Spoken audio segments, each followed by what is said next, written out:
Welcome to Warcraft Reloaded, a podcast brought to you by Mash Those Buttons, covering World of Warcraft Classic and its community. I am Bobby, also known as Blazin' Bob, and today I'm joined by Mel, aka Melarina. How you doing? Hey, I'm good. Good to hear, good to hear. And we are also joined and extremely excited to have co-founder of the Warcraft Reloaded Podcast, Ryan, aka The Yip Show. How you doing? Doing great. I'm just here to finally get the answer now that everyone's tried it. Random Dungeon Finder is awesome for the game. Suck it. I told you. It is great. It is great. Yeah, we'll probably talk about that. Like, all right, I'm signing off now. Thanks, guys. Goodbye. Mic dropped. Oh yeah. Well, I mean, here. Well, let me get through the very start. Or the housekeeping really quick, and then we'll talk about it, because I haven't got to talk about Random Dungeon Finder yet. All right, guys. I want to start off the show by thanking our tank patrons and Thick Lizzie, Croxford, Braxton, and Turtle Whale, and all the other patrons that help us out too. Thank you so much. I wish I could read all of your names off every episode. I'd like to mention we stream live on Twitch at twitch.tv/BlazinBob. That's BLAZZIN. BOB. If you'd like to join our Discord server, it's discord.me/Warcraft Reloaded or warcraftreloaded.com/Discord. If you'd like to send a voicemail in, the number is 816-866-1066, or go to speakpipe.com/Warcraft Reloaded. And yeah, that's the best way. And then I want to remind everybody, Rested XP, if you're getting a guide there, please use code RELOADED. And if you're buying some Rogue Energy, use code RELOADED to save on your purchase and to support us. All right, with that being said, I was going to do voicemails first, but let's talk about RDF, because I did the show last week, and I didn't get to do the show. I'm sure I put in a previous, like a little bumper explaining what happened to me getting hacked prior to this episode, so hopefully you heard that. If not, just check the start of episode 175 and you should see it there. All right, guys, let's talk about RDF. So what's been your experience with it so far? You get to do dungeons from Dalaran as much as you like, and from anywhere. Everyone's willing to do it. You can solo queue if you're a DPS and go do other stuff. You can go out in the world, do stuff like questing in your dailies, do your daily dungeon. It's so nice. You want to do your horseman mount? Go get your headless horseman mount. You just hit join group and you're instantly teleported to Scarlet Monastery. Do you guys want to find 5 people and run out to Scarlet Monastery? Or 3 to run out there and summon you, like, yeah. Yeah, it's all I'm saying is it's good. Oh, it's been and glorious. Low level leveling. I don't know if you've seen, but people are actually active and online in our guild leveling through dungeons because you can just spam dungeons at low level, which is pretty nice. I've heard from people that it was Josh Corbett that was saying on his last podcast, Countdown to Classic, he was saying that he wished there were more people in the queue working up, but I think that'll come. I think everybody is just going crazy getting all their like extra gear, that they can get from Gamma Dungeons. I think that'll change. Yeah, I think my personal opinion, and during this patch is when I did this in original WoW, is they should just bring Refer a Friend back. It's that easy. Everybody wants extra accounts anyway. So you make an extra account, right. Refer a friend yourself, and then leveling through Refer a Friend. That's not a friend. That's refer yourself. Yeah, well, I mean, you can refer a friend if you want. That's fine, or your friend can refer you. But either way, you can give levels, rewards. I forget all this stuff. The giving level has always been a really I thought it was so weird cool aspect. when you could just be like. I did that. I did that to a Death Knight back in the day, and I never learned how to play Death Knight ever. I was like, I'm suddenly level 80 from getting instant levels, and I don't know any of my buttons. So that's what happened to my hunter. I boosted a hunter, and I was like, how do I get a pet? Do I have a pet yet? It was like, you have to go to your something, and I was like, my what? Where's that? You don't know where your stable is? Yeah, I had no idea. No. But I think Death Knight's one of those cool. That's like that already, right? Like even if you just start it at 55, you're still kind of overwhelmed with the talent trees and everything. Do they give you like? I feel like they force you, but no, I agree. That's another reason I've never played Death Knight. I know they've got some. I went to BS, I tried. Though, they light up and suddenly it's BS button. Mm-hmm. Can't be hurt for some reason. Immune to repentance. How is that possible? I don't know, but I'm unwilling to learn, so that's fine. Mm-hmm. But no, I think you'd have a lot of low level people going through dungeons if you had refer a friend, because the XP was like pretty bonkers with refer a friend, and then you just cut it off at like 70 or whatever, and then Joyous Journeys takes over and you can do whatever. But I feel like like the RDF is so fun to do with just a full group, like a full pumper group. That's what I remember. You don't even leave the dungeon. You just queue and you're instantly sent to another dungeon. You don't even have to leave. Yeah, I do remember making all these points about a year and a half ago. No, I'm joking. But does it ever send you to Oculus though? But Oculus is easy now. I don't know. I feel like I have PTSD they made it a lot Oculus. easier, but it still was. We still wiped on the last boss because it was me, Casimo, Mel. Yip is judging. It was not Mel. Who else was with us? I'm pretty sure it was you. It was me, have not done Casimo at all. Okay, it was me, Casimo. I think Josh, Will Riker from the Weekend Raid, and then I don't know if we had a pug or I don't know. We might have had a four-man well, if you have group. any pugs, it might be tough. But I did it with a pug.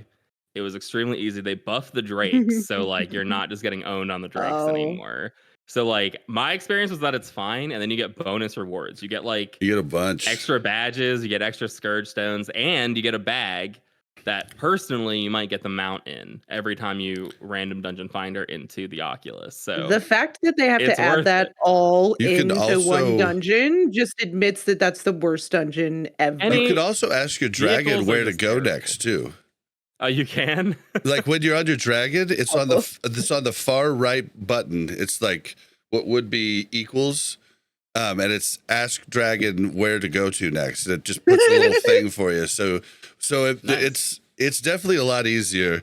I did it first with my rogue because I wanted to have him get his stuff. And I started out, I just pugged with one other person, Al from the Mere Casuals podcast, and boy, we ran into some tanks. It was about a 12-minute queue with just queuing 2 DPS. Like, that's just the way it's going to be. It's not that bad. It's not. Yeah, it's not too bad. Bad. And then, and so then, like, some of the problems with the tanks where they just didn't. It was the first day and they didn't know to get their buff that basically makes them a tank, even if they're not a tank. Like, wait, what buff? There's buffs in there, and the tank takes thorns and they do 2 to 3k damage to any mob that attacks them, like that like hits them. So it's a super tank buff, but like the tanks in there just don't know how to taunt. I don't think they have like threat plates up or platers so they can know that they don't have aggro. Like it was really annoying. I don't know the smart word. There's definitely like a real word for this, but if you're familiar with like survivorship bias, it's kind of like that, where if a tank is solo queuing, like there's something wrong happening already. Like the tanks that you're getting in your groups are the ones that like they're not in their guild running people. They're not like right. So there is something like suspicious going on. It wasn't every tank though. It was about 50-50. And then we get a tank that I'm like, oh, okay, they're actually a tank. Got a lot of people queuing as like arms to like tank, and it's just like, okay, well, I guess so. Rough.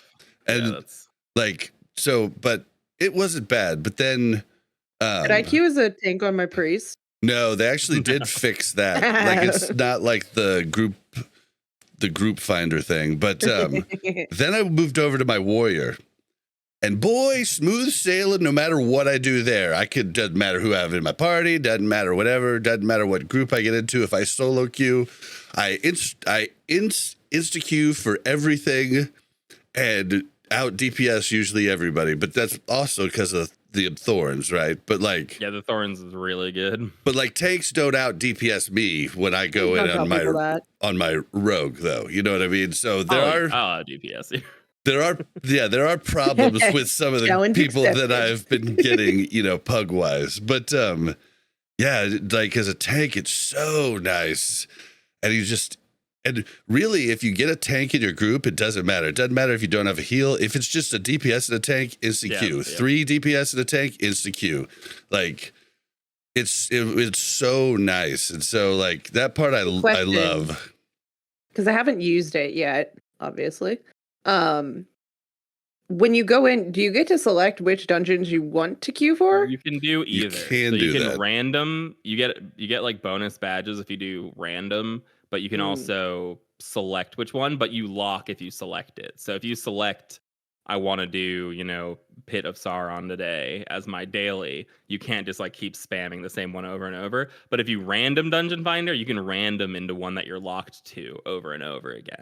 So you can like do the same ones forever, but you can't like specifically do the same one over and over forever. So it's pretty good. It's really good because the daily now, if you haven't seen Mel, is just complete one dungeon.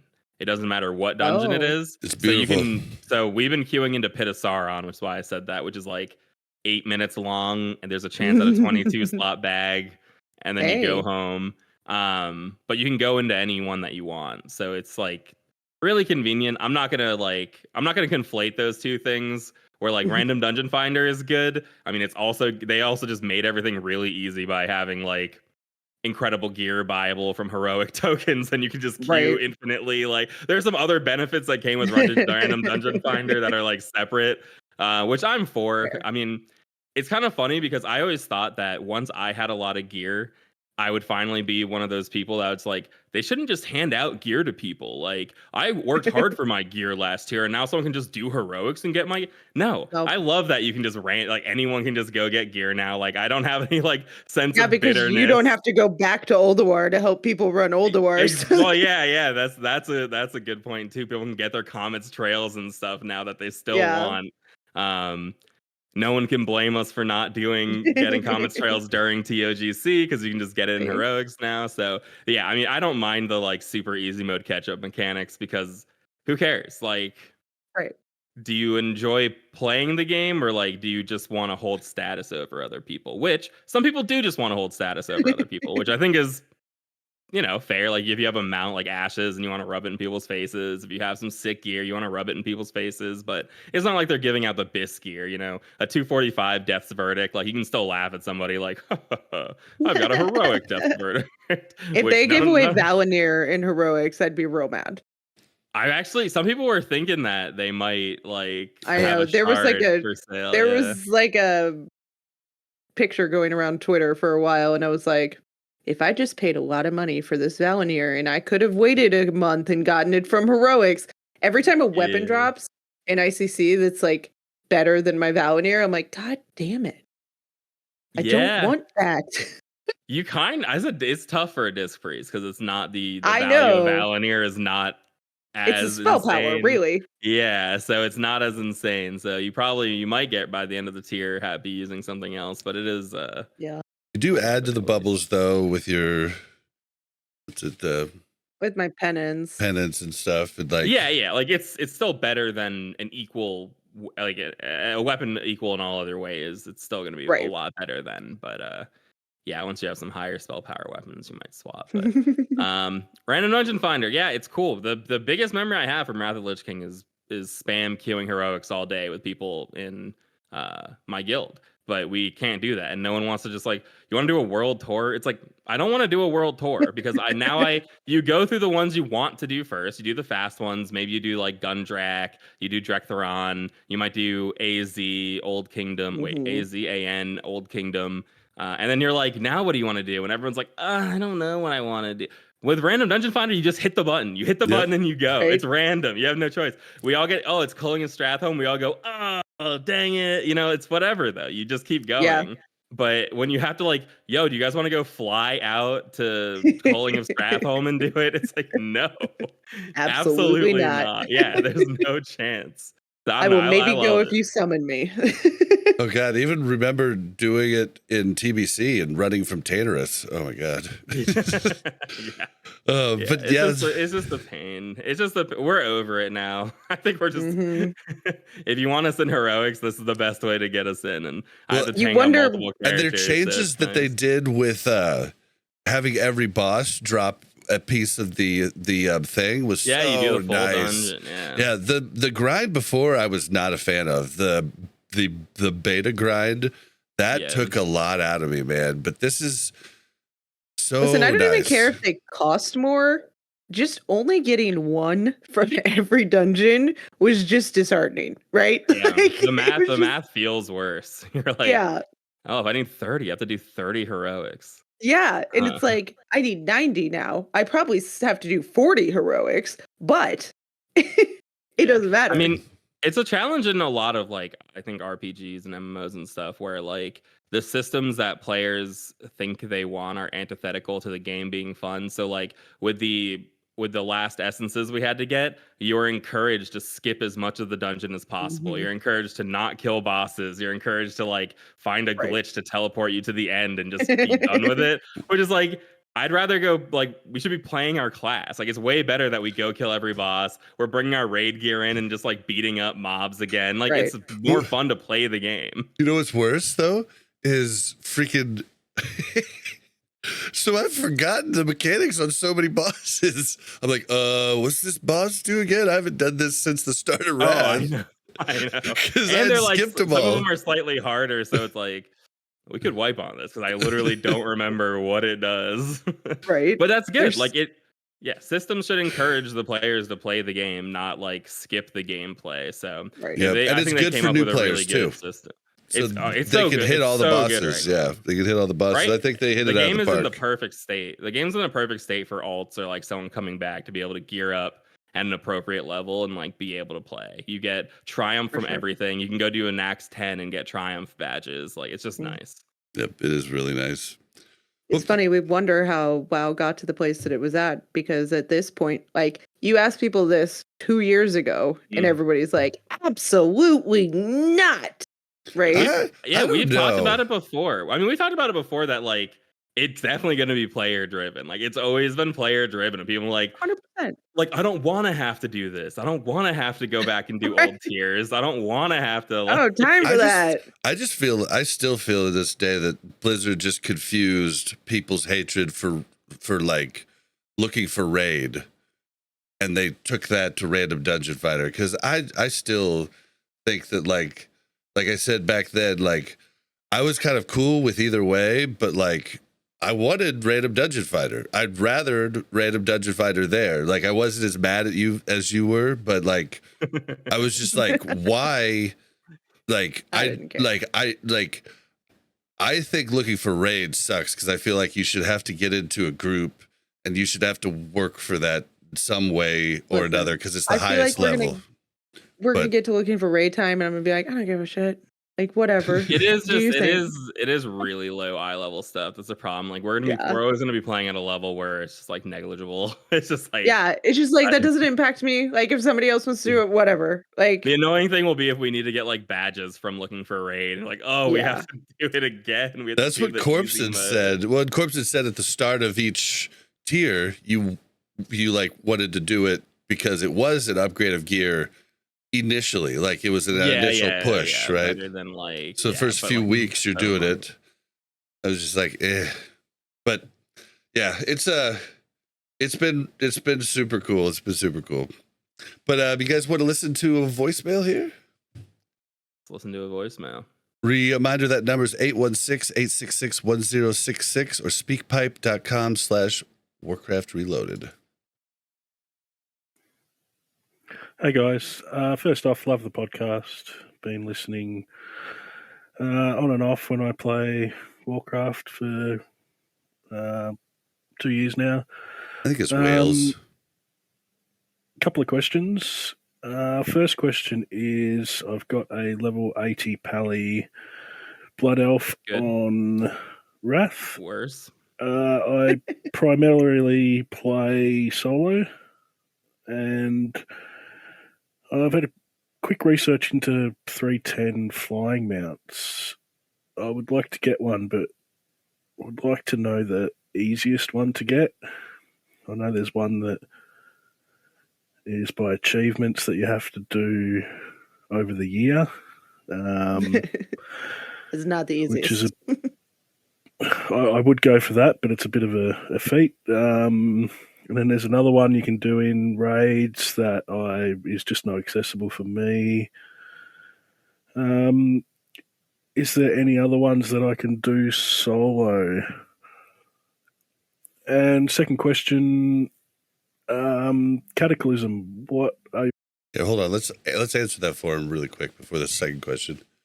No, there's not. You gotta get into a 10-man. You gotta get into a 10-man and do 10-man raid achievements. But you can do them in like Nax, and they should be incredibly easy to bang on pugs. But there is no dragon solo. one. Isn't that one pretty easy now? Dragon. The OS, right? That's not 310. It's not 310. Really? Nope. They're almost none of them are 310. It's like just the achievement ones, the Violet Proto Drake, and then gladiators. Do gladiators still get mounts? If they do, those are 310 also. Yep, they do. And then I mean, it's the easiest in sense of like you can get it in about an hour and a half. Is you can GDKP and get Mim's head. I have that on all of my alts. That's my 310 mount, because getting Mim's head was easier than talking people into doing the 10-man Old War achievements. But the next ones are not that bad now. I mean, like if you get in with a pretty good gear, like the next ones aren't too bad. So yeah, I mean that's probably your easiest one. But if you have a little bit of money, then I guess pretty cheap now. Mim's head.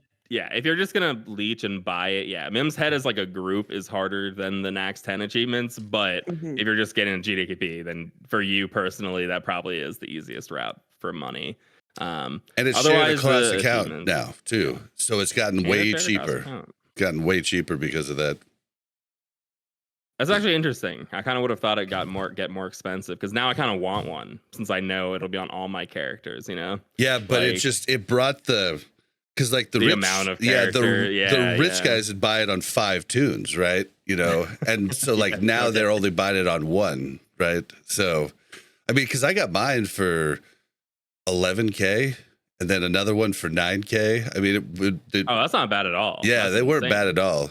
What the heck? Yeah, that's like nothing. Yeah, and that was. I mean, that sounds like your best bet. Before the change.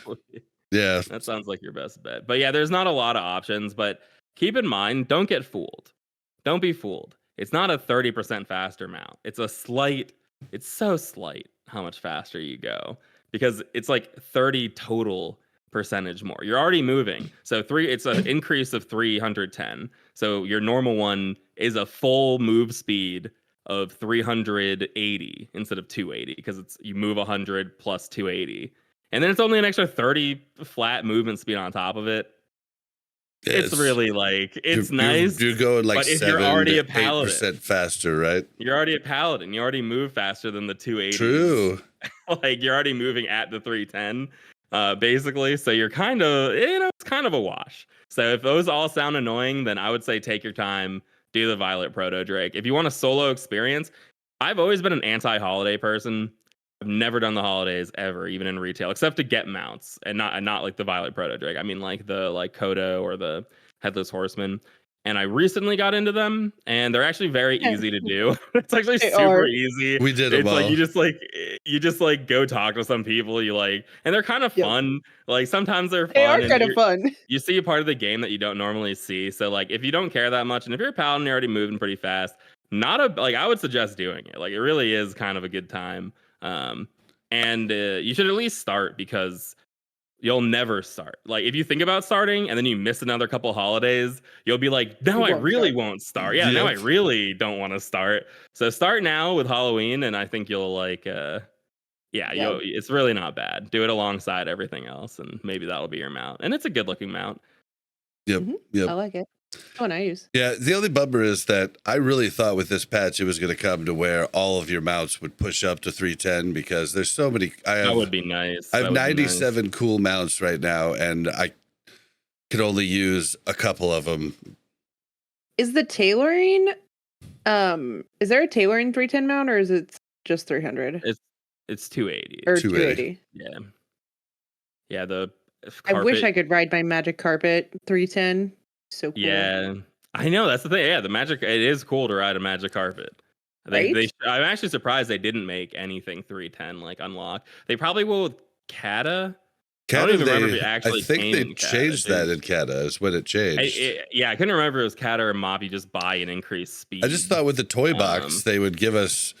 That's another thing we didn't talk about, the toy box. I gained like 8 bag slots with the toy box. I was like, oh, this is a toy. This is a toy. Except now I can't find any of the shit. I'm like, where's my fucking moly? Oh, it's in my toy box. Literally took me like 5 minutes to remember where my wormhole was. I was like searching in my bag. I was like, where is it now? Yeah, where's my wormhole? Toy box. Where is it? So many things went to the toy box. I don't know anything about this toy box, but okay. It's just like the mounts. You learn it into like a page in a book. So now your wormhole isn't an item. It's like a thing that you have in your menu that you can. Like I don't have to keep. Yeah, that was nice when I didn't have to keep like my egg in there anymore, and my pets would go into my pet tab. Yeah. That was nice. Well, that's what the toy tab is now, and I've got all kinds of shit in there. I still don't understand why I have to have a bag slot for my Hearthstone, but we'll let that one go. I don't know why that's so. The ridiculous, the stupid, ridiculous BC gate Hearthstone toy is in your toy box. So if you want to delete your regular Hearthstone, you can if you're willing to use that one. But I'm still not willing to use that one. So I keep that one spot. It's a toss up. I mean, I just have a full inventory at all times. I don't discriminate on what's in there. I just look at it all and say, look how full my bags are. All right. Yeah, same. Dude, my freaking bank is anxiety filled. It's like, why do I have Big Mojo in here or whatever from ZG? I do too. I'm sure I have, like the amount of money that I'm sure I've lost because I'm too lazy to go through my bank and my bags is ridiculous. I'm sure. But I don't care. As a warrior, we have like gear everywhere. It's just like, you just imagine just walking around, like bags falling all over the place, like just jumbling shit around. It's maddening. It's maddening. I'm a priest because I don't have to worry about these gear swaps and all of that. I'm sure a better priest than I would be like, yes, you do. I mean, some like trinkets and stuff, but that's like over optimization stuff. It's like, okay, well, I don't want to hate. I don't want the whole fan base to hate me, but that is kind of like, oh, how can I get out 1% more mana regen in this fight? It's like, all right, healers, whatever makes you happy, you keep optimizing. I might swap my trinkets or my rings, but like beyond that, it's pretty much that's what I'm gonna wear, and it'll be fine. I have mana. I don't run out of mana. I don't frequently ever run out of mana. I have pots. Enough for me. Let's get to this next part of the question. Guys' thoughts on playing that if or when they bring out Kata Classic? Because it looks like to me that not many people will, but I think I will. Thanks, guys. You guys gonna play Kata Classic? I think the majority of people will. I think so. I think the majority of people will? I think the majority of people will try it. And I think that I feel like the majority of people play this game because of the people they play it with. maybe not. I mean, this caller is probably a bad example because he likes to play solo. But I think for me, like if our guild broke up, Yeah, I would might love for our guild to break up so I can quit this game. You're so right. Get out of here. No, but you're right. Like if our guild didn't go to Wrath, there was like almost no chance I was going to be raiding seriously in Wrath. It's such a commitment that I would only make to people I want to play with. I think is like exactly. It is. Yeah, I mean, and it's a lot like to play. I mean, we don't play competitively, but like I think I'm raiding 6 of 7 days this week, and it's just like that's a lot. That's a lot. Our 10-man took like 5 hours to finish. It's like, it's a lot. It's a lot. And like everyone is dreading it. Like it's not just, there's like a sense of dread when a new tier opens. Everyone's like, oh my God, we're going to have to play so much. Yeah, I signed up for that 10-man and then I was like, oh God, it's at 9:30 and it's probably going to go a really long time, isn't it? Yeah. Like a Wednesday. I was like, oh, that's going to be bad. I mean, yeah, but it's all stuff that in a few weeks, like we'll be shooting through so quickly. But for sure, especially for some of us, it's like very worth seeing a lot of it as much as we can. And honestly, I hate to admit it, I like ICC, so I am kind of like, ooh, when am I going back in there? Like, when are we getting back in? So it's hard to complain too much, but it is like a pretty big time commitment. Again, I mean, I raided 2. I maintained 2 raids. It's like it's a lot. It is, you know, that's not everyone doesn't have to do that, but it is a lot. It is a lot. Yeah, and I'm like, for me playing Kata, I've said it many times. I didn't think I ever was, but Scotty J, Willie, a bunch of other people have kind of talked me in. I'm gonna give it a try. But yeah, if Varg doesn't go on, I don't know how much of a try. I don't know. Everything's up in the air right now. BlizzCon's coming. Like, you got to see what's gonna happen with BlizzCon. You're going to BlizzCon, right? I'm going to BlizzCon. Oh, it's gonna be so cool. It's gonna be so cool. Yeah, that should be fun. Yeah, I mean, Kata. Yeah, I feel the same way. I mean, there's stuff I like about Kata. I really like the heroics in Kata. They're really fun and interesting. You get like Deadmind's heroic and stuff, which is cool. And then I haven't really done. Oh, that is in Kata. I thought that was a mop. That's cool. Okay. No. Well, I look forward to that then. So it's pretty cool. All the stuff that comes out, and I haven't really experienced the raids very much. But yeah, I don't know. For now, I'm telling people I'm going casual. That's my answer. If anyone's asking me, I'm going casual for Kata. I don't know what that means, but I'm going casual for Kata. He's only going to raid 5 days a week, not 6. Casual for Kata. All right, well, let's play this next one here. So Donis again. If you want to play this for this podcast or the next one, that's or whatever works. I don't know. I'm an idiot. I don't know how to talk on the phone. But anyway, I guess the real question is I'm asking is, you have been hired as like a senior creative director of World of Warcraft Classic, and you got the green light from the investors and everybody at Blizzard to, you know, what's the next big step for World of Warcraft? What would you like to see personally, like as a, you know, director? It's just like you snap your fingers and it could be there. It's like, you know, as in like Scotty J, I know he would want to just, you know, put random Dungeon Finder in right now, or even maybe like vanilla, but like with random dungeon, like, you know, maybe a heroic Deadmines or something like that, or, you know, more tier gear that actually makes sense in vanilla, you know, World of Warcraft or anything really. It's just, you know, I personally, I don't even know. I would like a Classic Plus and give us like, you know, 10-man Karazhan or something like that. Something along the lines, more raids, better tier gear, better PvP gear, but no resilience, because resilience is whack, and it's like you just get resilience capped and that's it. You're a god at that point in PvP. So I feel like I've talked about what I would want to nauseam on this podcast. You can catch it on so many different episodes. So I don't know that I really need to say what I would do, because everybody knows I want either Wrath talents in, you know, basic, you know, TLDR. I want Wrath talents in vanilla. I want new vanilla content, or I want them to just not go to Cataclysm and Wrath of the Lich King breaks off into more content, and we start maybe going back to like redo Molten Core, redo, like I could deal with that. Like those are my types of deals, but I've talked about it a ton on this pod, so I'm not going to talk about it again. But Yip, I'd love to hear your thoughts. And Mel, if you have any additional thoughts, I don't think you've talked as much as I have on this. I'm jaded personally. I hate vanilla now. Well, I don't hate vanilla, but I feel like I lived through vanilla, and I don't like. I don't care. Soon. No, it's not even just too soon. I just don't think it's that good. Like, I think it's good. I just don't think, like, after playing through TBC and Wrath, in my head, I'm not just like, dang, Wrath's I wish we were in Blackwing Lair more. Like, I do like vanilla, but I do think that there's like a lot of nostalgia involved. I think the game on its own wouldn't have like held up if it came out today, kind of situation where I think a lot of us went into it being like, it's so sick, it's gonna be so great, and like, but our like the way our attitudes are and the way people min max and just the way people play the game with parts and everything, it's just hard to get that experience back. So for me, like, I don't really.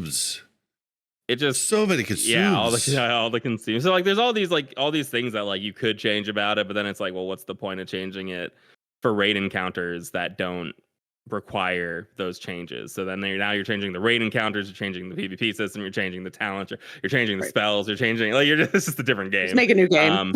Wrath has such great talent setups though, with all the different classes. I mean, I know there are some super overpowered things, but I mean, it's been great. Like, there's been fluctuating, besides Unholy being at the top and Warlocks being at the top at all times, but there's been big fluctuation between the top DPSs and everything. It's been cool. Yeah, for me, I just want what Battle for Azeroth didn't do. I wanted a real get back to basics Horde versus Alliance expansion. Where is it? Battle for Northrend. We kill the Lich King. The horde of undead. Sorry for spoilers, guys. But once you kill the Lich King, some molten dude takes over. Bolvar 4 Dragon becomes the Lich King.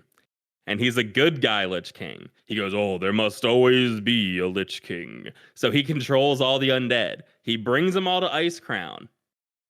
Grizzly Hills, Howling Fjord, Borean Tundra. Look at all this awesome fertile land that the Alliance would love to have.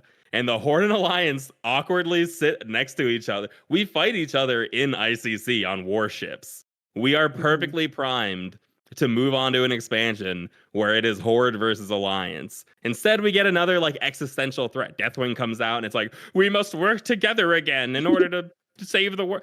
Let's fight each other. Like, let's get at it. Did you know that when World of Warcraft was coming out, that it was split down the middle from the devs about 50-50 on if it would be a 2-faction system or if it wouldn't be.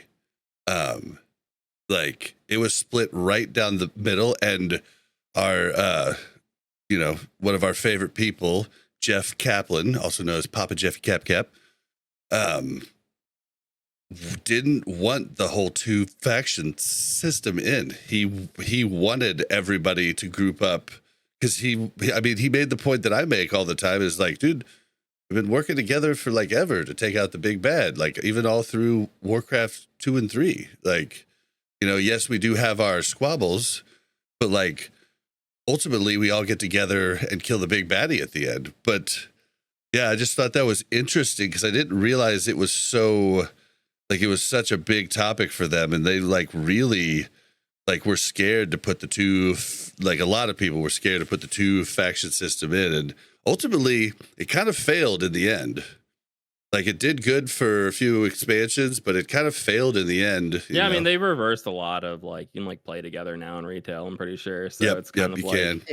Yeah, for playability, it's bad. I think it helped a lot with like the marketing. I feel like the Horde versus Alliance stuff back in the day was like legitimate. I feel like when I was like 13, being like, "You're a Horde," like actually rabid. I can't actually hang out with you. Yeah. It's just there's nowhere to like express that. Like, there's no. I think if Vanilla can do like a whole like gather resources to open the AQ gate thing, I think there can be like interesting world events that are faction versus faction, which. Obviously, I'm not coming out here to talk about server imbalances and stuff. But like, obviously, you have some problems to solve with that. But it would be nice to see like some Horde versus Alliance thing. That's kind of the point of the game, isn't it? Like, And it doesn't even have to seen everything be. else. Yeah, it doesn't even have to be PvP because I know a lot of people aren't as into PvP, right? But even if there was like one boss and the Horde and Alliance were both fighting to defeat it first, and if you defeated it first, you got something, right? And I don't know. I guess they kind of did that with VOA, right? Like, or not VOA. No, with VOA, where if you you win have Wintergrass, to, you can go in. You have to have won one Wintergrass. That's exactly right. Like, I think that system taken to like another level, I think would be really, really cool. And they bring it back for Cat as well too. The Tolbarad, I think, has a similar system with like a raid. But like, what if, I don't know, like, it would be cool. I mean, if it was like a world first thing too, like in the lore, whichever Horde or Alliance world first this kill is like the one ingrained that like kills this thing. Because like every raid we do has lore behind it. Like Blackwing Lair, the Horde are the ones that go in and stop Nefarian. Like we don't do that. We just like all do it. So like it'd be interesting to like change things up a little bit. But I mean, that's just how I think they should change it. If they're not going to change anything, I mean, I don't care. You bring out Kata for all I care now at this point. I like the changes they've made in Wrath where, I mean, it's basically all just like easier changes, gear up changes, all these like essences and defiled stones quality and whatever together. It's all quality of life. It's not really like extra gameplay. Like, sure, maybe dungeon tuning is extra gameplay, but it's all pretty easy and simple. But yeah, I don't think they need to do much more. I just really wanted Battle for Azeroth to be that.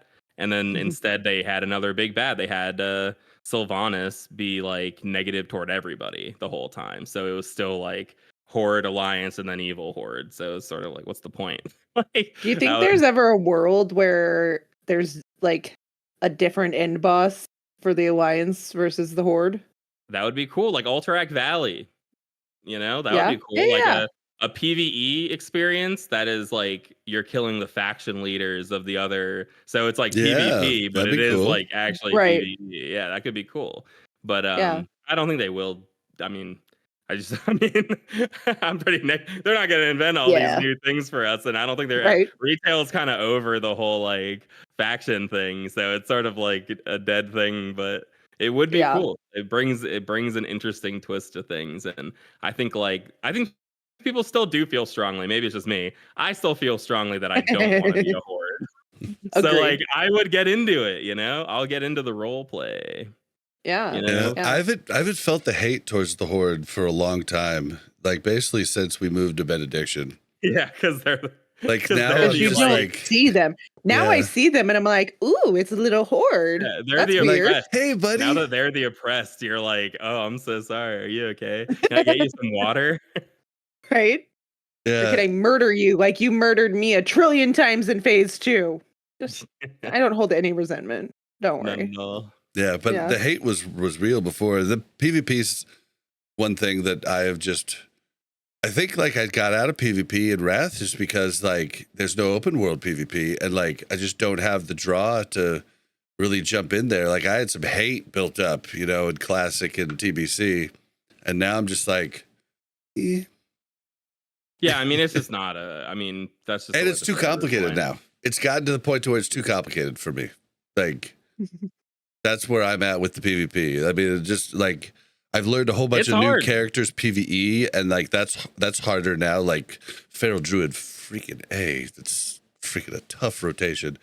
But like, I'd have to learn so much more and have so much more invested in PvP to like, it took me the first season to quit Wrath Arena because I was like, this isn't fun. I'm getting blown off the top of Blade's Edge Bridge. Like everyone has way too many abilities. It's just they're all much. Like they all spend way too much time figuring out like way too many intricate details that I don't have time to do. That I'm just like, nope, never mind.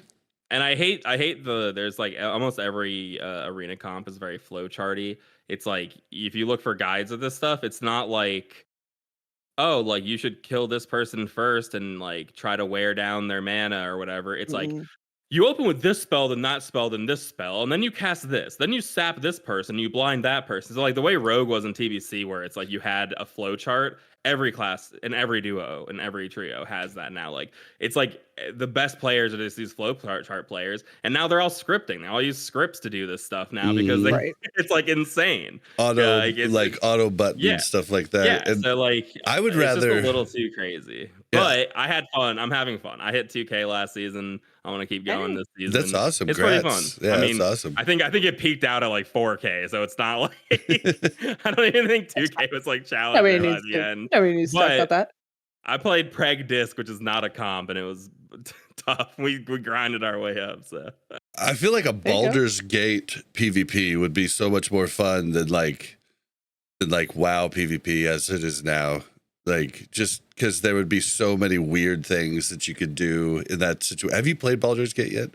3? No, but it's like D&D, right? Like I know I don't know. System. It's very D&D, I guess.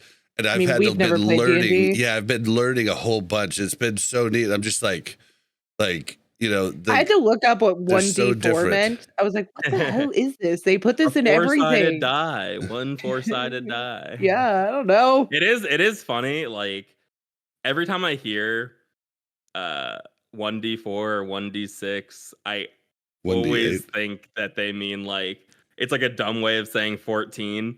1d4, like right? Instead of 24, 1d4, 2d8. Right? I'm like it's just like, wait, what the heck? Yeah, it is silly sounding, but better way to say I mean, this, I mean, obviously, I like that kind of stuff since I like D&D, so I would agree. You should try it out, man. It's freaking. I would. It's just such cool. a time sink. Oh, it is. Yeah, it's like you're like in a movie or a show. Yeah, not even a movie. No doubt it's a show. It's awesome. Yeah, but you can stop at any time. It doesn't like you're not stuck playing. You just play because you want to play. I get guilt. I get single player guilt. Like if I'm playing a single player game, I'm like, oh, I could be doing something else with my time. Like I think it all stems. Let me tell you a story about original TVC.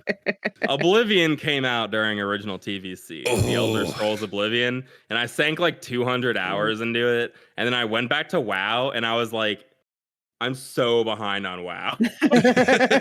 Why did I play all that single player game with nothing to show for it? What was I thinking? And ever since then, I felt like I'm always like careful with my time. I mean, it's work as well too. You know, like maybe I shouldn't be playing all the single player game, but I always have like some weird guilt associated with single player games now. Fair. I do kind of too, I guess. Like if I'm playing, but I'm playing with Mel. Yeah, you're playing with Mel, so it's like it's a very really a single player game. Yeah, it's like you're doing that. In the dialogue options. Here's the best is whenever like I do a dialogue. And I'm like, I don't know, babe, what do you think? And he's like, hey, this is your call. You do it. But when it's something that he has a strong opinion about, like I'll get the dialogue and he'd be like, well, B, right? You're going to pick B, right? And I'm like, I thought this was my turn. Like I got to pick what I was going to do. Thanks, Bob. All right. This is not Baldur's Gate podcast. All right. Last one.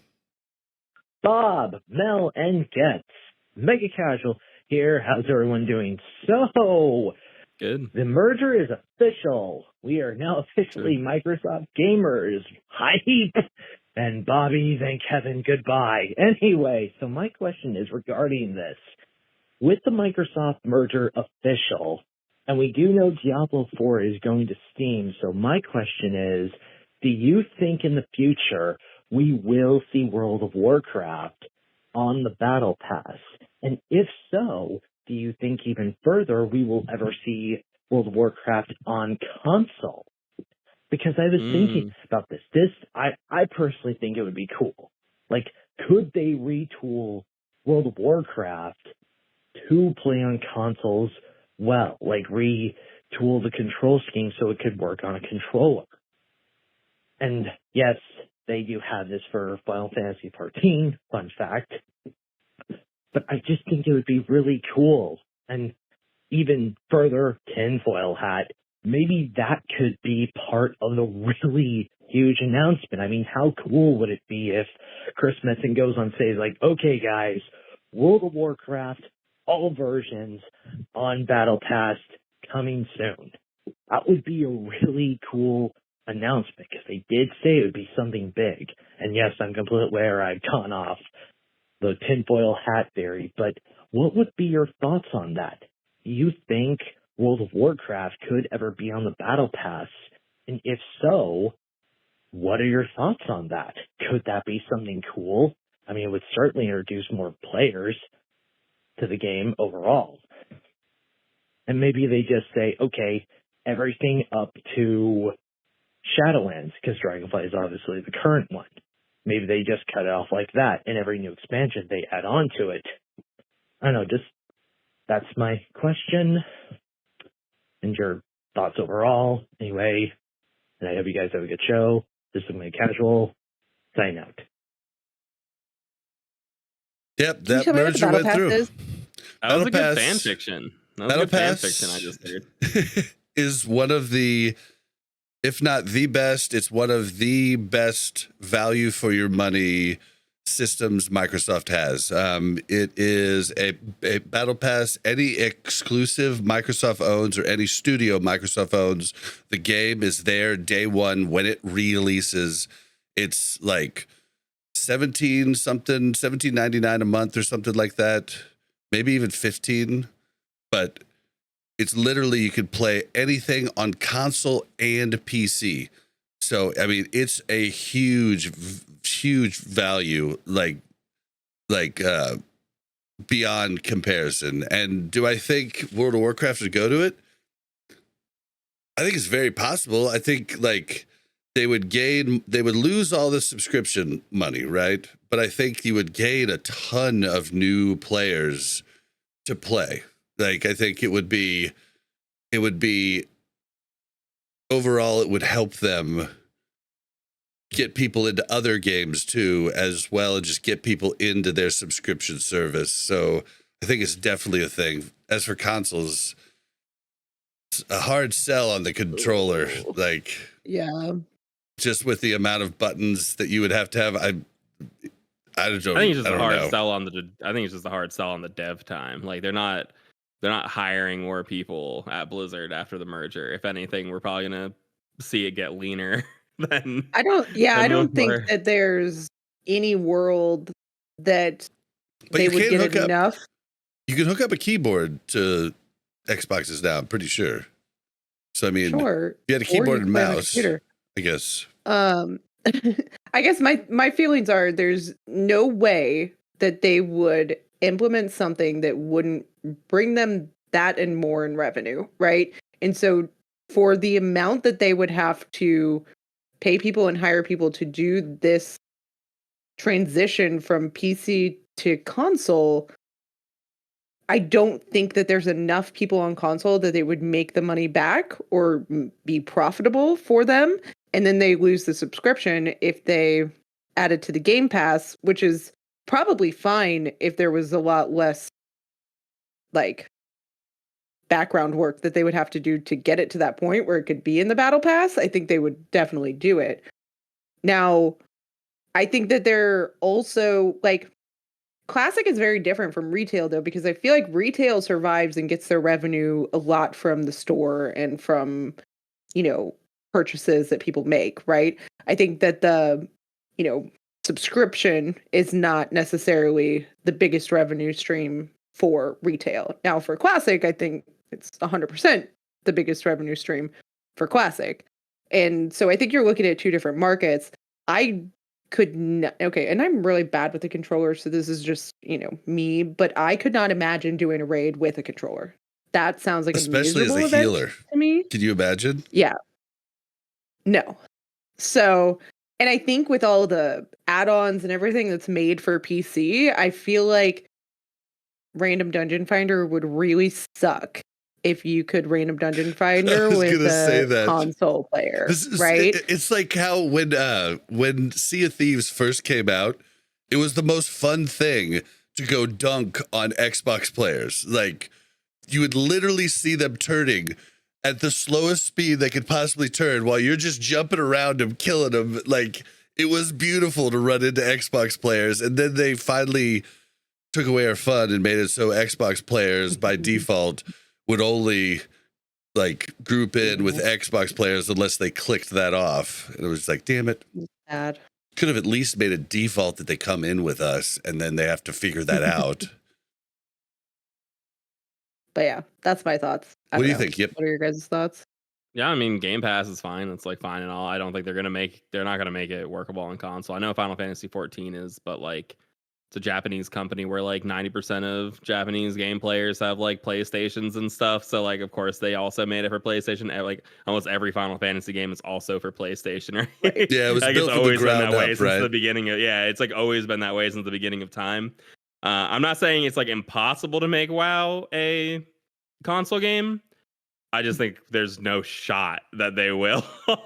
The amount of like work it would be involved for like I don't even see the benefit of doing that.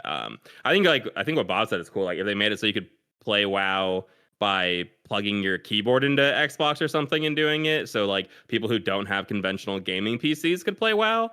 That could be cool and I mean, if they could figure that one out, I could see that one making a lot of sense. But to make a controller, like I would think that they just might take the IP and like do it. I mean, I'm not saying it wouldn't be cool. Like, I'm not saying it wouldn't be cool. I just maybe they could make a game like they didn't Lord of the Rings I'm games. on the boat.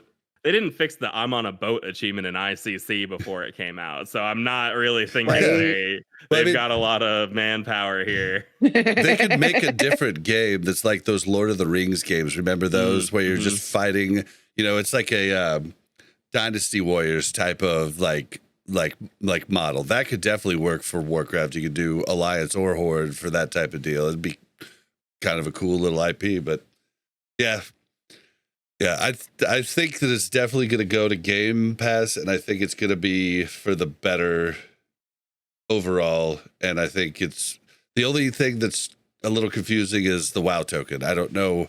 The WoW token loses value at that point, and I don't know if they're willing to let you use WoW Gold to buy a like Microsoft, Game Pass subscription. But they could just turn the WoW token into Blizzard Cash, and then you could just buy merch and stuff from the store and stuff with it, or Blizzard specific games, or just buy games. I mean, Microsoft is great because they're a big enough company that they're not afraid to lose to take market value. So they're not afraid to try something new to like lose money to make money in the future. And so that's why I'm hopeful for Microsoft over Bobby Kodak's leadership. Yeah, I mean, I think they definitely have more revenue to back themselves in a project that may not make revenue for 3 years, but they're not going to back themselves in a project that isn't projected to ever make the revenue back, right? And I don't know that moving to console will ever make more revenue than what they're already making right now with the money that they'd have to spend to get it there. So I don't know. I mean, I think there's a lot of fun things to think about what could come with Microsoft officially buying it. And I think it's convenient that the deal went through a couple weeks before BlizzCon, right? I think that there's probably going to be some sort of announcement at BlizzCon. Maybe Bill that's just Gates wishful at thinking. BlizzCon. Yeah, me and Bill are going to have a beer. It'll be great. But yeah, I mean, maybe that's just wishful thinking, but that'd be cool to hear, I guess, a little bit more about their vision. And, hey, maybe they green-lighted our Classic Plus and that's what they want to tell us. The other thing that's scary is that, Microsoft does scrap failed things. Like they give it a shot. And then, I can think of Zune as one of the things that, was a really cool concept idea, but it failed and they just scrapped it, Zune, Microsoft Zune. It was their iPod. But yeah, bad. They've done pretty good gaming wise, except for in the long run, like hindsight though, probably a really good choice to scrap the Zune. Honestly, I don't know. Like, it probably just made Zune a little too early, I would say. Yeah, I mean, I remember bullying a kid with a Zune, so I'd say I don't know. They were cool. But yeah, it's like the people that are really stuck on having an Android right now that make my text green. Androids are awesome. More of the world have Androids than iPhones, but it was like that. It was already too late. It was like you had iPods, MP3 players, and then someone was like, "Oh, this is my Zune," and you're like, "You mean it's an MP3 player?" Like there's iPods and then there's MP3 players, and it was already too late for Zune. I think at that point. Don't try to come into this. Yeah, you can't name a device like that. Only I can name a device. Right? That doesn't. Oh God. Well, I mean, I think it's going to be an interesting future for sure. But that gets us through everything there. Unless anybody wants to talk about anything they've been doing for the week, we can move on to raid discussion. Everybody good? I'm trying to think. Good. I didn't do anything. I'm so behind. Just the stuff that came out, frost badges. Lots of frost badges. Right now. Lots of frost badges. All right, let's move into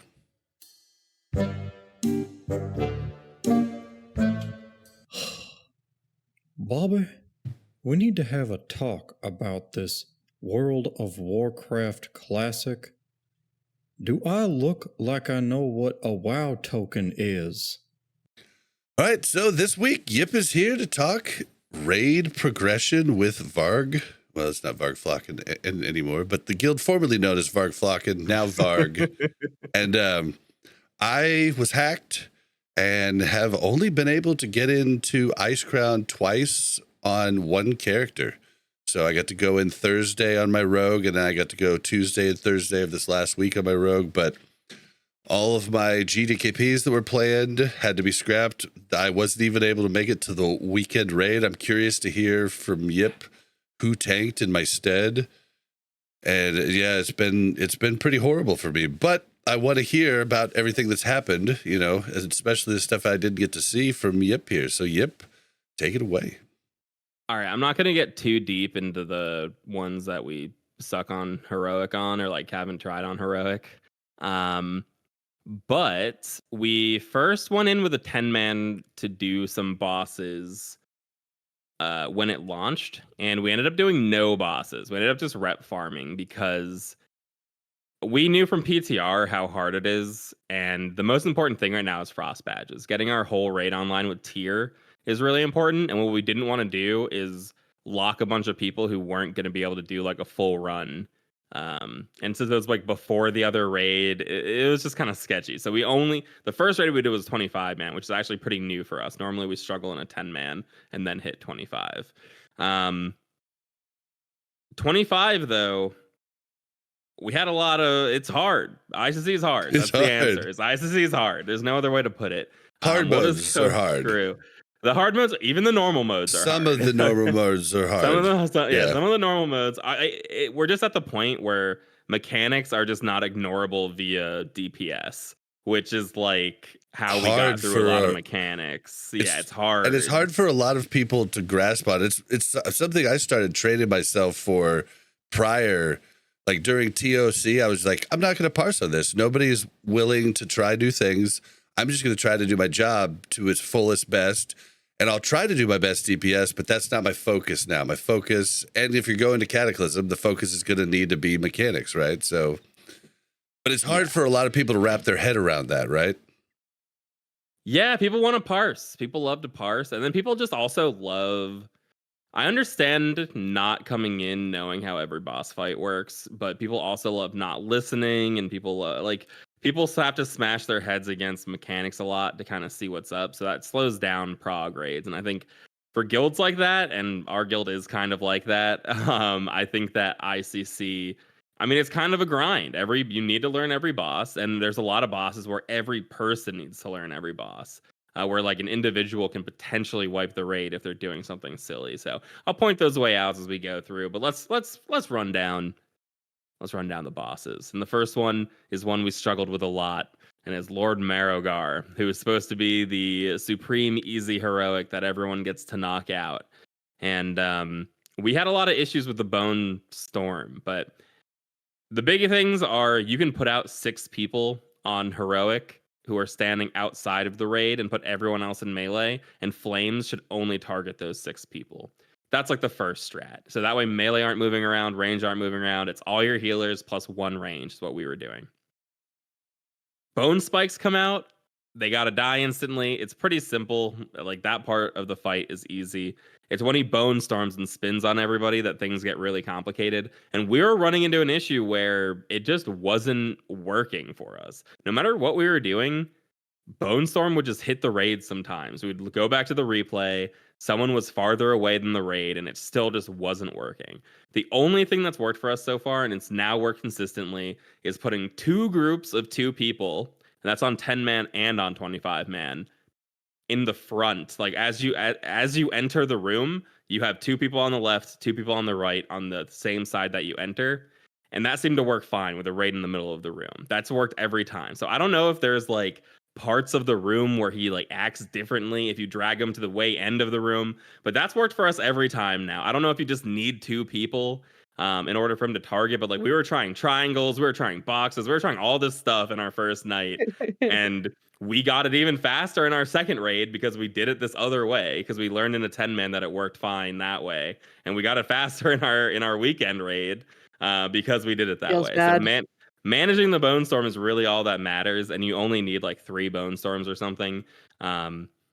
Yeah, I mean, it's bad. It's you can RNG pretty poorly because people can get spiked in fire. If 2 of your healers get spiked, you can be in a dangerous situation. Or if, this is the big thing, if someone in the middle stack who doesn't know how the boss works because they weren't listening to the raid leader, runs a little too far away from the group and baits the Bone Storm on the whole raid, it's almost definitely a wipe. Maybe you have a divine stack left over, but a lot of the times you're going to lose people to that. And that's just one of those things where if one person isn't really paying attention to what they need to do, you have a problem. Luckily, Margar is kind of fixable. If you're getting the Bone Storms like pretty good, the way I'm describing it with the 2 people in front or 4 people in front, we haven't really had a problem since. Mel, do you have any as a healer getting spiked and then seeing that another healer got spiked, there's nothing more terrifying, right? Because you're usually the one healing the person that has the spike. Yeah. And like all I do is sit there and I'm like trying to give myself shield and I'm like, why can't I heal myself? Yeah. But other than that, I mean, it's pretty easy. Like, as long as now there was a point where they were like, hey, you guys aren't standing far enough. And I was like, well, I think I'm standing far enough. And those are the things where it's like, I'm not sure if that's me or if that's somebody else. But if I stood any further back, I couldn't heal Yip. And then I did that one time and then Yip died. And I'm not even Yip's main healer, so it probably had nothing to do with me. But I feel like I just shield everybody. That's my life right now. Yeah, I mean, there's a good amount of tank damage for sure, and he does a cleave, but the way we handle it is we have 2 tanks do one side of the Bone Storm, and then we have like 2 warlocks or a hunter and a warlock port out to the other side, so it's really easy for them to get there. And then the tanks don't take a lot of damage, so we can get kind of like creative where we're going for the Bone Storm to make sure we don't hit the raid with it. Like we can move up to the entrance a little bit more to bait it away. It's a little scary when like the warlock or the hunter gets a bone spike and then they get bone stormed on, but you have 2 people out there, so it's kind of like they're allowed to die, you know, like once they're being bone stormed upon, as long as they get rezzed by the next bone storm, they're kind of good to go. So it's not that big of a deal. He doesn't really do that much, so it's pretty easy. You get some good gear. It sucks for DPS though, because like you're like have a great opener, you're like, oh, I'm doing good. Oh, spiked. Oh, spiked again. Yeah. Oh, spiked again. Okay, well, I'm happy when the melee gets spiked, so I'm kinda like, yes, Bob gets spiked again. I want all melee spikes. So the people that we have on the out, like the people that are trying to get the Bone Storm to come to them, we have like the hunters and the warlocks, right? Yeah, it'll usually be like Buttery and Joda, so a hunter and a warlock. And is there a reason why we use are the other 2, right? They're good at tanking stuff. So they like warlocks have like high health. They put like demon armor on. They're also good at moving. So warlock, they're DPSing. Bone Storm's about to come. They can just hit their teleport and already have a teleport back at where they need to stand. And then the hunter can just deter backwards. Not deter backwards. Disengage backwards. and they're good to go. But they have deterrents for like damage mitigation and stuff. So that's the only reason that we're using them, is they're likely to survive, and then they have good ways to get back there pretty easily. And then tanks on the other side just make it easy. And yeah, I mean, the tanks can take their time to get out. Like they can, the first Bone Storm can get baited to the Warlock and the Hunter, and the tanks can just run down. We've been like rocket booting out of the raid to make sure, like just in case the raid, like we just don't want the raid to get hit. So I've been like bootsing over, but it's pretty easy once you have the Bone Storms managed. If you are struggling with Bone Storm, it's really easy to go look at replays in Warcraft logs. It's probably one of the best fights to do that on, just to see what other guilds are doing. What I'm saying might not be the best way to do it. It's just the only way we found to consistently do it. But you're like looking at a replay, it's really easy. You know, you see like, oh, they have these people stand here and these people stand here, and you can just copy them. Like, so it's really one of the best ways to use Warcraft logs. But that's Moiragar. He is supposed to be very easy, though. I would definitely get him down on heroic as soon as you can. How many healers do we run? We run 5 for everything. 5, yeah. Okay. I was thinking that, but I thought before when Skeet was healing, we were running 6 healers. Did we have another healer? No, we're running 4 plus Skeet. Oh, okay. Yeah. Just making sure. Yeah, and more healers. You're gonna find more healers are good. A lot of these on 10-man end up just being way easier with a third healer. You negate a lot of the like scary parts. Like Bone Storm is way less scary when you just have an additional healer there. We're not gonna do that because like I want to get our mechanics down pat. But for some fights, we'll see that we do that, and it is a lot easier. After Marigar is Lady Death Whisper, and again, I'm gonna forget some of these mechanics. Like all of these bosses have just mechanics. Like there's a D curse. I have literally no idea what the curse does on Lady Death Whisper, but you know, like someone's got a D curse. That's like, you know, it is what it is. That's the one where we beat her up to try and drop her mana, like her mana bars, her life bar. Dude, I'm so confused during that fight, and the heroic version is I'm just like, huh? Move, don't move, don't move. Priority. I'm telling you, I'm shaking my head. It's not too bad. It's not too bad. Is this the one that kept telling us? Is this the one that I was very okay? So with Lady Death Whisper, it's really not too complicated. She's in a mana shield that you're breaking slowly, and then you have waves of ads that come out. The problem is these ads are very strong. They're very powerful. They transform into like a skeletal version of themselves, and like the one that can only be hit with magic, like one shots you got to kite it around. Some of them can only be hit with physical. So there's just everyone just needs to know what they should be killing. I think it's like ranged on fanatics, melee on adherents, I think is like the general rule, but you just have to kill the ads as quickly as possible in that first phase and then eat her shield away. Once the shield pops, she has no threat anymore. So you have to let the tank grab her. And then from there, the tank gets a stacking threat debuff, which is pretty frustrating. So you're trying to build, and then she puts a 20% less threat on you, 30 or 40%, 60%, 80%, 100%. And then you can. But all the DPS respect that, and they're like, oh, no, I mean, they shouldn't have to. They shouldn't have to respect it. On normal, she's tauntable, so it's like a joke almost. But on heroic, both the tanks just need to be building as strong as possible. We have heard some interesting things. We haven't done it on Heroic 25. We've done it on Heroic 10. Heroic 10 it's pretty easy. Heroic 25, though, I've heard that if you let the Frostbolts go off, the ones that she casts, she actually won't cast the threat debuff fast enough, and you'll actually drop stacks that way. If you're a Paladin, you can bubble off the stacks. And if you're a DK, I think you can AMS off the stacks. So there are ways to build a lot of threats still, even though you are getting that stacking debuff. And then, yeah, you have your second tank also doing a lot of threat. We haven't done it on Heroic. I think it's easy to have a third tank because ads come out in that final stage. I think it is easy to have a third tank pick up those ads because keep in mind, like you need both tanks building on the main boss. The main tank starts getting a threat debuff, but the other person needs to keep building on the boss. They can't go get the ads. So it is just easier to have a third person go do that, I think. I don't know if we're gonna do it that way or not. I'll report in, but yeah, they're ghosts that spawn. They're like the ghosts in ZG. They're like the ghosts in Sethic Halls that just like explode and murder everyone around you.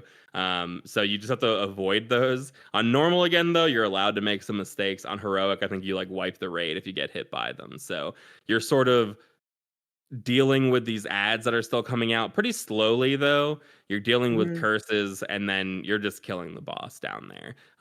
It's not really like it's not really a DPS race, but with the way threat works, like you do want her to be dead before like your tanks can't build any threat anymore. You can end up in an awkward scenario where like you can't build the threat back.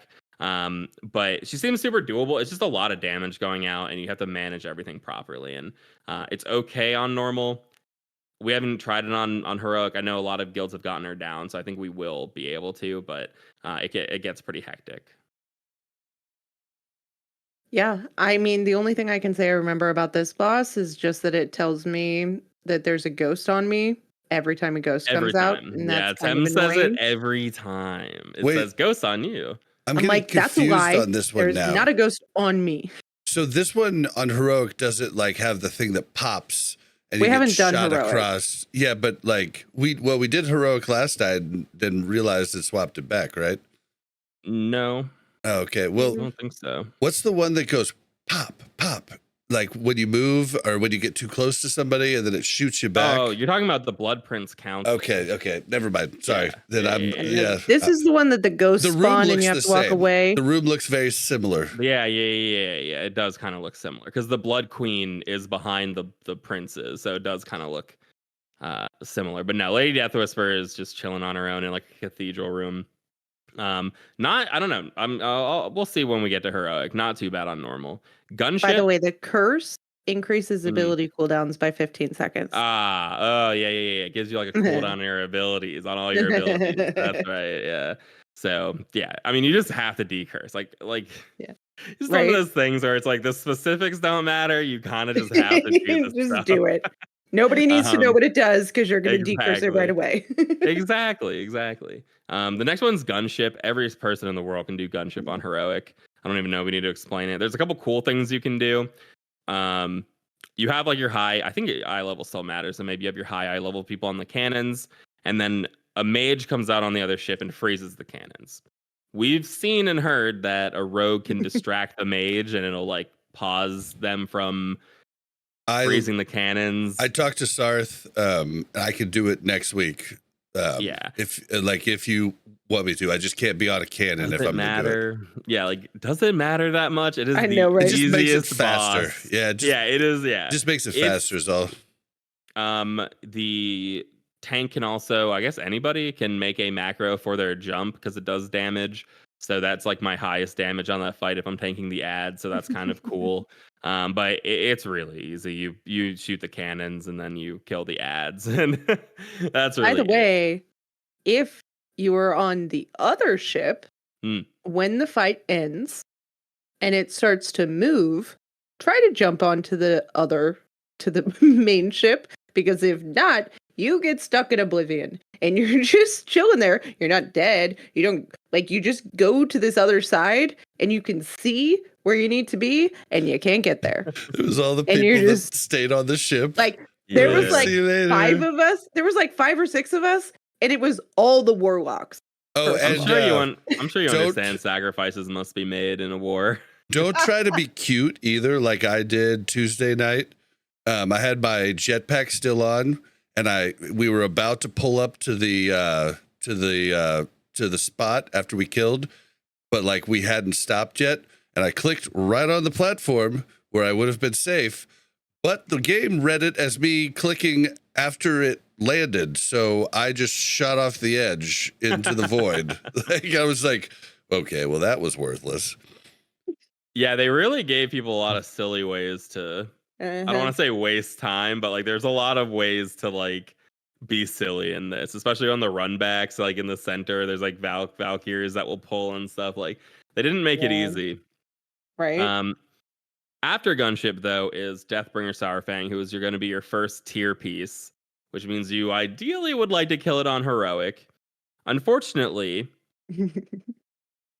it takes forever. It's like one of those bosses. I forget who said it. Maybe it was Kabosh. That it's like Vezix, where like you're doing it for so long and you always wipe at like 10% or something. Oh my so God. It's just, you go through the whole fight and then you wipe and you're like, I gotta do it again now. Like, and the worst is the RP. It's a minute RP. Yeah, it's a minute RP. Every time. And it's just like, is there a way we could like just like turn this off? Like this plays one time every week and then every wipe after that does it? Like the Jiraxis one does that?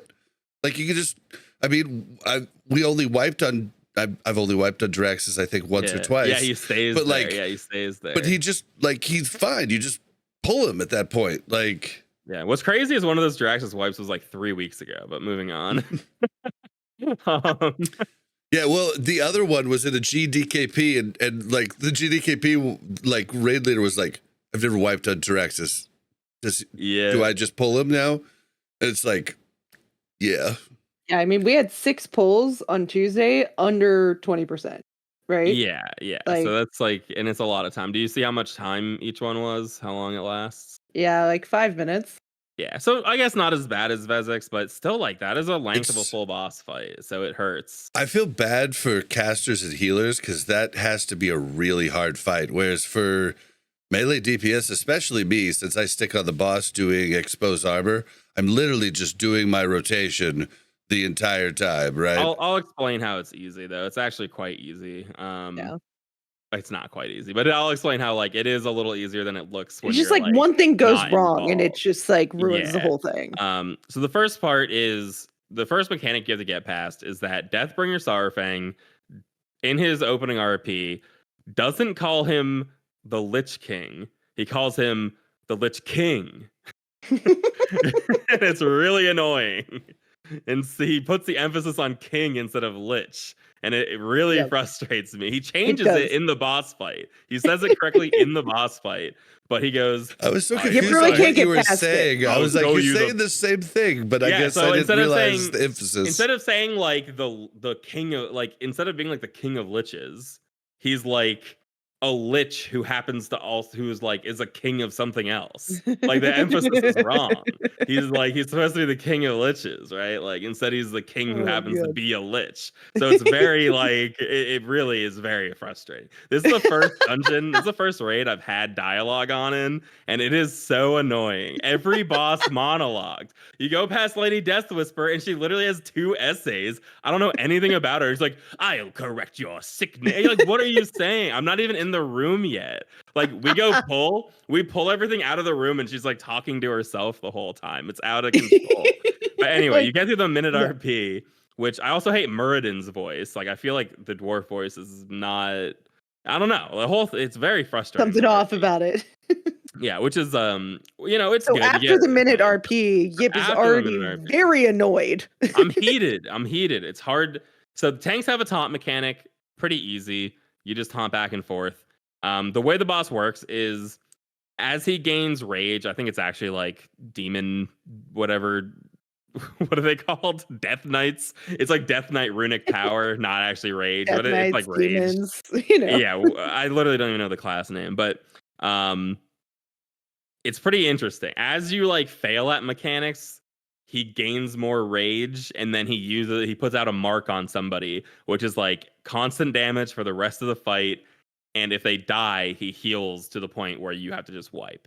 So point is that the 0 to 100% thing? Yeah, exactly. So as he does more damage, gets to 100%, that's he when puts a mark out. Yep. Oh, okay. Well, and then we're like bopping people, so we were told to put our cancel aura bop in there, and then I got DI'd. I was like, oh, I didn't put DI in there. I should just click this off. And Bob did wipe us on a Bob was a doofus. Kill. That is for sure.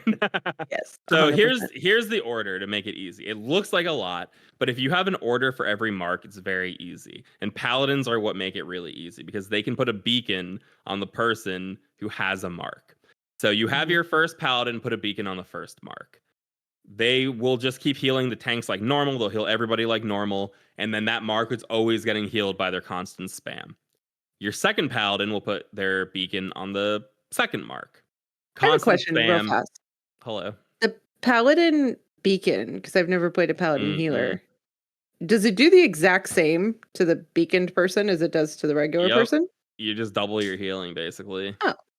It's very, very incredible. It's why it's why whenever I'm tanking, I do the taunting in 3, 2, 1. And that's what, like, I learned it from my GDKPs. It's what that time the paladins are supposed to be able to redo their beacons at that point.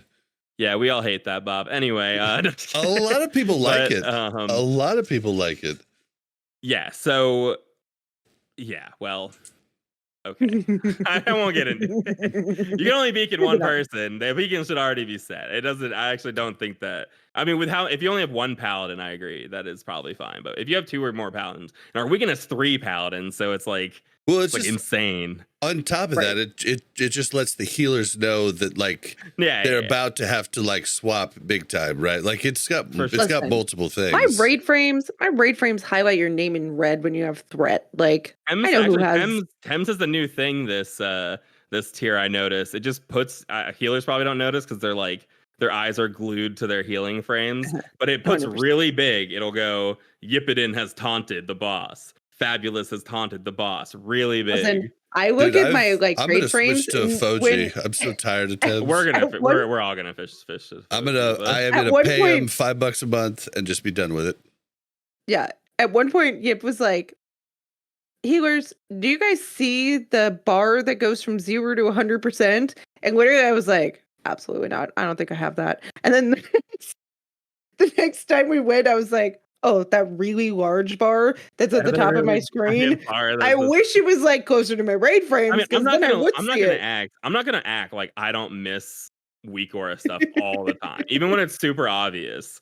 Right. I totally do, but it is like my brain doesn't work that well. If I have a lot of mechanics to do, a lot of tanking is tanking spank. So like I'm just chilling there. When I have a lot to do, I find it really hard to like properly call everything else at the same time. So it's like. I'll try to remember to say a lot of damage coming on me, but like there is a giant bar at the top of all your screens that says how much extra damage is going out. Right. And it would be nice if we all had some accountability because I'll forget to mic up and like saying the taunt stuff. Like I'm more focused on doing the taunt than saying the taunt. Like so. Listen, I played a short stint as a tank, and I agree that it is very difficult to also have to vocalize when I'm trying to just remind myself to do it. When I was like learning progging a noob as the off tank, like I think in my head that I said freedom please, but I didn't, or I was muted, or like I'm just like yeah, you're busy getting the ads and stuff, and like so much to do. Like it was definitely easier on a lot of things when I main tanked a lot of things because lots of times it was just holding it there, right? Yeah, so yeah, a lot of main tank parts are just holding it there. So when you're like fully activated, you're like, okay, so let's go back to Saurfang mechanics. So I'm going to go through the list again for marks. The first one, we beacon. The second one, the second paladin beacons. If you have a third paladin, which our weekend does, the third paladin can just beacon the third mark, which is incredible. That's like overpowered as heck to be able to do that. But instead, what we have is that first paladin now is only healing Mark 1 and Mark 3. One of them has a beacon, the other one's getting spammed, and that's it. The other healers shouldn't even have to be thinking about it. The fourth one comes out, and we have our ret DI that person, and they just sit in that DI for the rest of the fight. They no longer take damage, so we're good to go. Unless you're Bob. The fifth one, he should have. In my defense, though, he shouldn't have DI'd me. He should like. I guess there's no choice. He should DI you. He should DI you. I guess you're wrong. He should DI you. Well, I didn't think I could have been like, "Hey, Harscar, I'm DI'd. You're on armor pen now," because the armor pen's super important. That doesn't matter. I know you're talking about. It doesn't matter. The thing that matters is whether the paladins have to switch their beacons or if it's like a healer who has it. Those are the most important things. Other than that, like you're right that there are definitely some like micro tunings that could be better, but if you can DI the fourth mark, it's easier to just DI the fourth mark because everyone already has their like setup. Archer has thunders up already. Yeah, I don't know if he did or not. Like, so like he might have, but yeah, I believe him. that would be a thing where he could swap over and just do that job. Yeah. So that's how we handle marks. The 5th mark, I literally don't know. Maybe the 2nd paladin full beacons that one, and then the 6th mark, maybe everyone heals. I'm not sure what we do exactly, but those beginning marks are like the really, really important ones. I think we actually were launching another DI. Exactly. When the 5th mark comes out, that's when we're wiping, right? Because it should be fine if you have the other paladin full-time beacon or have like multiple people heal. What we were ended up doing is also having our off-tank DI, which is pretty cool. Having our off-tank DI that person gave us a lot more time to kind of figure out what to do. The most important thing is, as long as you have a plan, you're fine. So, it doesn't matter who's beaconing, who's doing what. As long as you know who's doing what, you should be fine. The problem is if you have a mark that has no healing assignment, they're just going to die eventually because they take so much damage. Does the damage ramp up on the marks? It does, right? I believe it does, yeah. So when he goes up to 100%, I believe that they do take more damage. I think all his stuff does more damage. So it is tough. For sure. I think that's the biggest thing. And I think maybe as a healer, like I'm not assigned obviously to a mark or to a tank. So it's like healing everybody. But I think like I usually focus on the people that get the blood target, like shielding them, and then the people that have the marks trying to shield them just to, mitigate a little bit more damage. But I wonder if I should just let some people die. No, I think when we get to like the 5th mark or the 6th mark, right? Like I feel like it's better to let Bob die than let a mark die, because a mark dying is a wipe. Like it is better. But the mark DPS so fast. Don't let any healer die though. Any DPS though, right? Yeah. The problem is they do die really fast, and usually they're in comboed by the Blood Nova plus the mark damage. It's always like extra, but the other way to deal with it is to mitigate how many marks go out, and the way you do that is by doing the mechanics properly. Wait a minute. Big problem. So, as a tank, the only mechanic we have really is taunting off each other. He heals himself and gains rage if he's hitting the tank with the debuff, like the blood rune buff on him. So it's like really bad if we're bad at taunting. That's like part of the reason why I think we said before, like someone was like, can you give us a heads up when you're taunting? It's like, we can tell you when the timer is coming up, but like we have to taunt immediately, which is bad. He could be at 100% extra damage and we have to taunt at that right time, which is really difficult to manage cooldowns. It's hard to call for something like pain suppression, because the thing is, if he's at like 98%, he's going to hit me hard like once or twice, but then he's going to send a mark out and then do 0+ damage. So it's like hard to manage when cooldown should come out. But the big thing is that taunt swap is going to prevent him from gaining rage. Next, he puts out blood boils that are boppable, and maybe they're other stuffable, but they're ice blockable for sure. And I think they're bubbleable. You can bubble. Bubbleable. Yeah.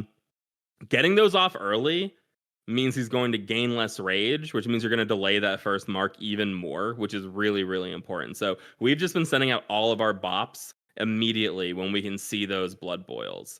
Don't bop a mage, have them ice block, maybe call out their name, and that will prevent him from gaining too much rage early. We were able to, on a good pull with no hero, about 65% health left on the first mark is like at an extremely good place to be. We were getting like 70 a lot of the time. I think our best one might have been close to 65, but I think 65 is like, that's an incredible place to be with no hero. Can we just talk about the fact that he has 3 abilities that are blood something? It's so hard to talk about a lot of these bosses. It's like it's like too much. It's like, oh, was that a blood nova or a blood boil? It's like, dude, or a blood link with blood power that he does, or boiling blood, or the rune of blood. Who knows? Nobody knows. But the last ability that's really important to manage are the blood beasts coming out. He spawns 5 blood beasts, and if they hit anybody, I don't know if he heals, but he definitely gains a ton of rage. So what we have are assignments for what range should be attacking which blood beasts. We have a boomkin to knock back the blood beasts. I think we are going to have from now on a melee target. So we stun one with Hodge, and then in that 5 seconds, the melee all jump onto that one and kill it. I think it just makes it easier for the range. But the most important thing is those blood beasts can't hit anybody. As a tank, it's really hard to. I just have to stop pressing a lot of my buttons to make sure that they don't get hit. Yeah, your hammer goes to 3 targets, right? Yeah, but you also kind of want to balance how much damage you're doing as well. So it's like you kind of want to hit my hammer. Like I want to hit my hammer when they're at like 50% and have aggro on somebody, which is why I get kind of annoyed when like one isn't targeted and it's at like 100%. It makes it so I can't even do damage to like the boss very much, because it's like you guys need to get some threat on these, and then we can start doing some DPS as well too. So making sure you have like a kiting rotation, you can do whatever. You can net them when they get close to you. There's a lot of stuff that you can do to slow them down, but the important thing is they can't hit anybody. And if you can prevent that, you can prevent a lot of the marks from coming out too early. If too many marks comes out right the way you are right now, as we gain more DPS, this boss is going to get so infinitely easier, because it's like a DPS race that you can mitigate with doing the mechanics properly. It makes it less of a DPS race. So and more health too. Yeah, and more health is always going to be good as well too. We were doing fine once we had it down, we were able to get to that around 65% for the first mark, and when we were heroing at like 30% when he enrages. And during the enrage is just more tank damage. It's a little spooky, but the big thing is that more like at that point you have marks coming out that are like unaccounted for, or like really hard to keep up with the tanks being up. So it's a little bit difficult at 30%, and that makes sense as a time to hero. Instead, what we're doing though now is heroing on pull. We've seen about a 50-50 split of guilds doing this. We figure like getting all our DPS out while all of them are active, no marks are out, they're just pumping, no one's DI'd, everyone has their cooldowns up. We're just optimizing how much damage we can get on him. We're getting to that 30% enrage with way less marks out. On 10-man, we did it this way, and there was only 1 mark out when we killed him. We were wiping a lot, I'll be honest. We wiped a lot. We wiped a lot on 10-man on him, on heroic. But the way we killed him was we did all the mechanics properly and did an early hero, and we killed him before that second mark came out, which is like infinitely easier than not doing it that way, obviously. So managing everything properly is like, you just need everything to go right. And there are so many blood beast phases. I don't know how many there are, but on a kill, there must be like 8 of them or something. There's a lot of blood beast phases, and you just have to do all of them correctly. If you mess one up, he gains a ton of rage. A tank might die from that like insane rage building up quick, or too many marks are going to come out. And if the mark dies, it's like a wipe. Like it's just over. a wipe. It's over if the mark dies. It's 20% of their health, right? He gets 20% of his health back. 20, and I feel like too much. When I get the mark, it's really bad. Like when a squishy person gets the mark, it's really annoying, because I will go like from like 100% health to like 20% health. 100% health, 20% health. And I'm like, oh my God. And that's why spamming beacons is like the best way to deal with a mark, because you know you're going to always get that heal when you hit 20, because the paladin is just spamming. What we're running into, though, is our paladins were running which is pretty rare, because they were just spamming so long, which again, delaying that first mark for as long as possible really helps with that situation. It really helps the mana situation. So getting like, I mean, we did it. I mean, we did end up killing it. We spent a really long time. We probably spent 2.5 hours on Saurfang himself, but we got kind of baited into it because we had like an early 7% wipe. So you're like, we can definitely do this. Like, I think we spent 1 hour and 45 on it. Well, maybe 2 hours on it the Tuesday night. And listen, then what was it? 3 or 4 polls? 10-12. We started at 10-12. And at 10:32, we had 7.2% wipe, right? And then we went to midnight. So quite almost a 2 hours. And then we spent some more time on Thursday. It felt a lot better. We were missing one of our mega DPS on Thursday, and we still got it down by doing the early hero. So to me, it seems like early hero. 15 minutes on Thursday, though. Okay, that's good. It was a few wipes. It was we two got like wipes the and then a third. Yeah, I was feeling it was like the third kill or the third. Okay, pull. yeah, not bad at all. So with our like main group back next week, when a lot of people are going to activate their 2 sets, it should be cake. But the gear's good. You want that heroic tier. He drops really good heroic gear. It feels worth it to kind of like grind against some of these heroic bosses. And now when we come back next week, it's like instant gear for us that we can collect. Doesn't he drop like the best trinket for every melee? What's it called? Yeah, he drops Deathbringer's Will, I think. Yep. Is that what it is? DBW? Yep. And I'm pretty sure it's even BIS for like assassination rogues that don't even really care about armor pen, but it's super BIS for combat rogue, feral druid, warriors. I feel like there's another. Marksman hunters. Or it might even be survival hunters too.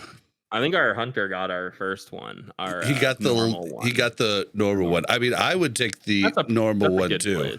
Yeah, I mean, I would take the normal one also, but like, definitely would prefer to have the nice thing is he drops like 5 total items, so we're gonna see a lot of them. Unlike like some bosses where they have like giant loot tables where it's like 22 items. Yeah, we should be seeing them all over the place, which is nice. And now that we can get them down on heroic, at least in our weekday raid, it'll be interesting to go and see it on weekend.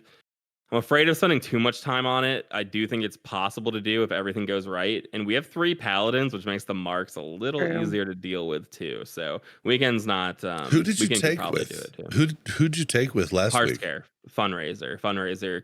Hearthscare came on as DK.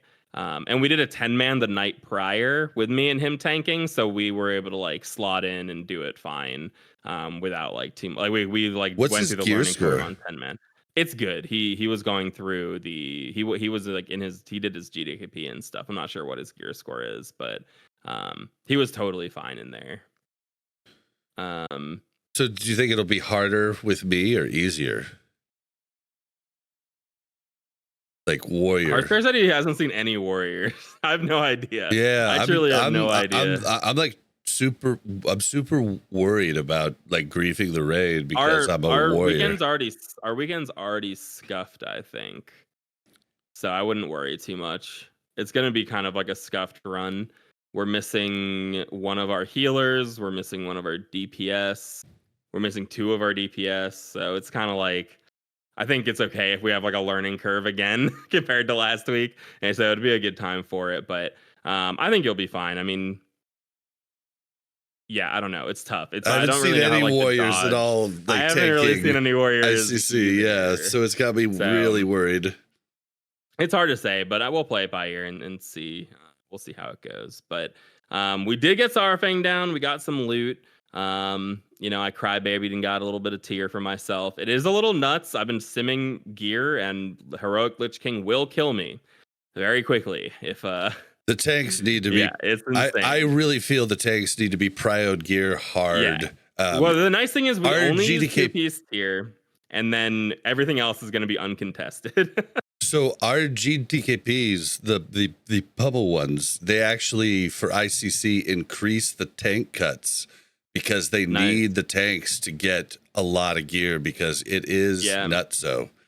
It is really nuts in there. What about the healers? Mm-hmm. What about the healer? You guys will get gear. Don't worry. I know. After Saurfang, who again difficult, a little easier on 10-man, but 10-man isn't a good representative because like the 5 blood bees is a lot of blood bees, and like managing that is kind of hard. When there's only 2, is a little easier. And don't they spawn in random spots too? They like flip flop. They spawn in like a star, and then sometimes they flip which side they spawn on, so it's very like difficult for the DPS to like keep. I feel like does the add-on Saurfang put marks on them? Yeah. Okay. The Thames auto puts marks on them, but it swaps them, so it's like it's not good. I feel like Saurfang though is difficult and easy at the same time because it's easy to feel like you're close. Yeah. I mean, and just it's the basics. It really wears you down. You're like, we got this, and then someone dies, and you're like, oh. In our 10-man, it was happening in our 10-man a bit because we weren't properly managing the second mark. That was like somebody's fault. We just like didn't talk it through enough, and we were like dying. And it's like you're at 10%, and you're like, this is going great, and then it heals, and it's like, what happened? Why'd the second mark die? How did that happen? Like, right. And now we just got to go again. So it's tough, and it does wear on you. But on 25 men is really worth trying to get down. For sure. After Saurfang, there's let's go to Plague Works. The Plague Wing is pretty interesting. You have Festergut and Rotface, who are actually pretty easy, I would say. It made it poo-poo. Yeah, they've got great voices. So that's good. Starting with Festergut, like there's so many. I literally don't even know how all the mechanics work on Festergut. I just know what people should be doing. But is he the one with the slimes? They're all the ones with the slimes, but he's not the one. He's not the one where we dispel and then kite the slimes around. Okay. Festergut is the one where, like, on heroic, Putricide will throw goo and you have to move from. But on normal, basically you're just flip-flopping between heavy raid damage and heavy tank damage. He like breathes in and out, and it's heavy tank damage and heavy raid damage, heavy tank damage, heavy raid damage. And spores come out, and everyone needs to get hit by the spore. So you like all stack under the spore. Not too bad on normal, but on heroic, he targets people with this goo. So you all have to kind of move together at the same time too to avoid it, which can be a little annoying. But there's really not much to it. It's kind of a tank and spank, just with a lot of damage coming out.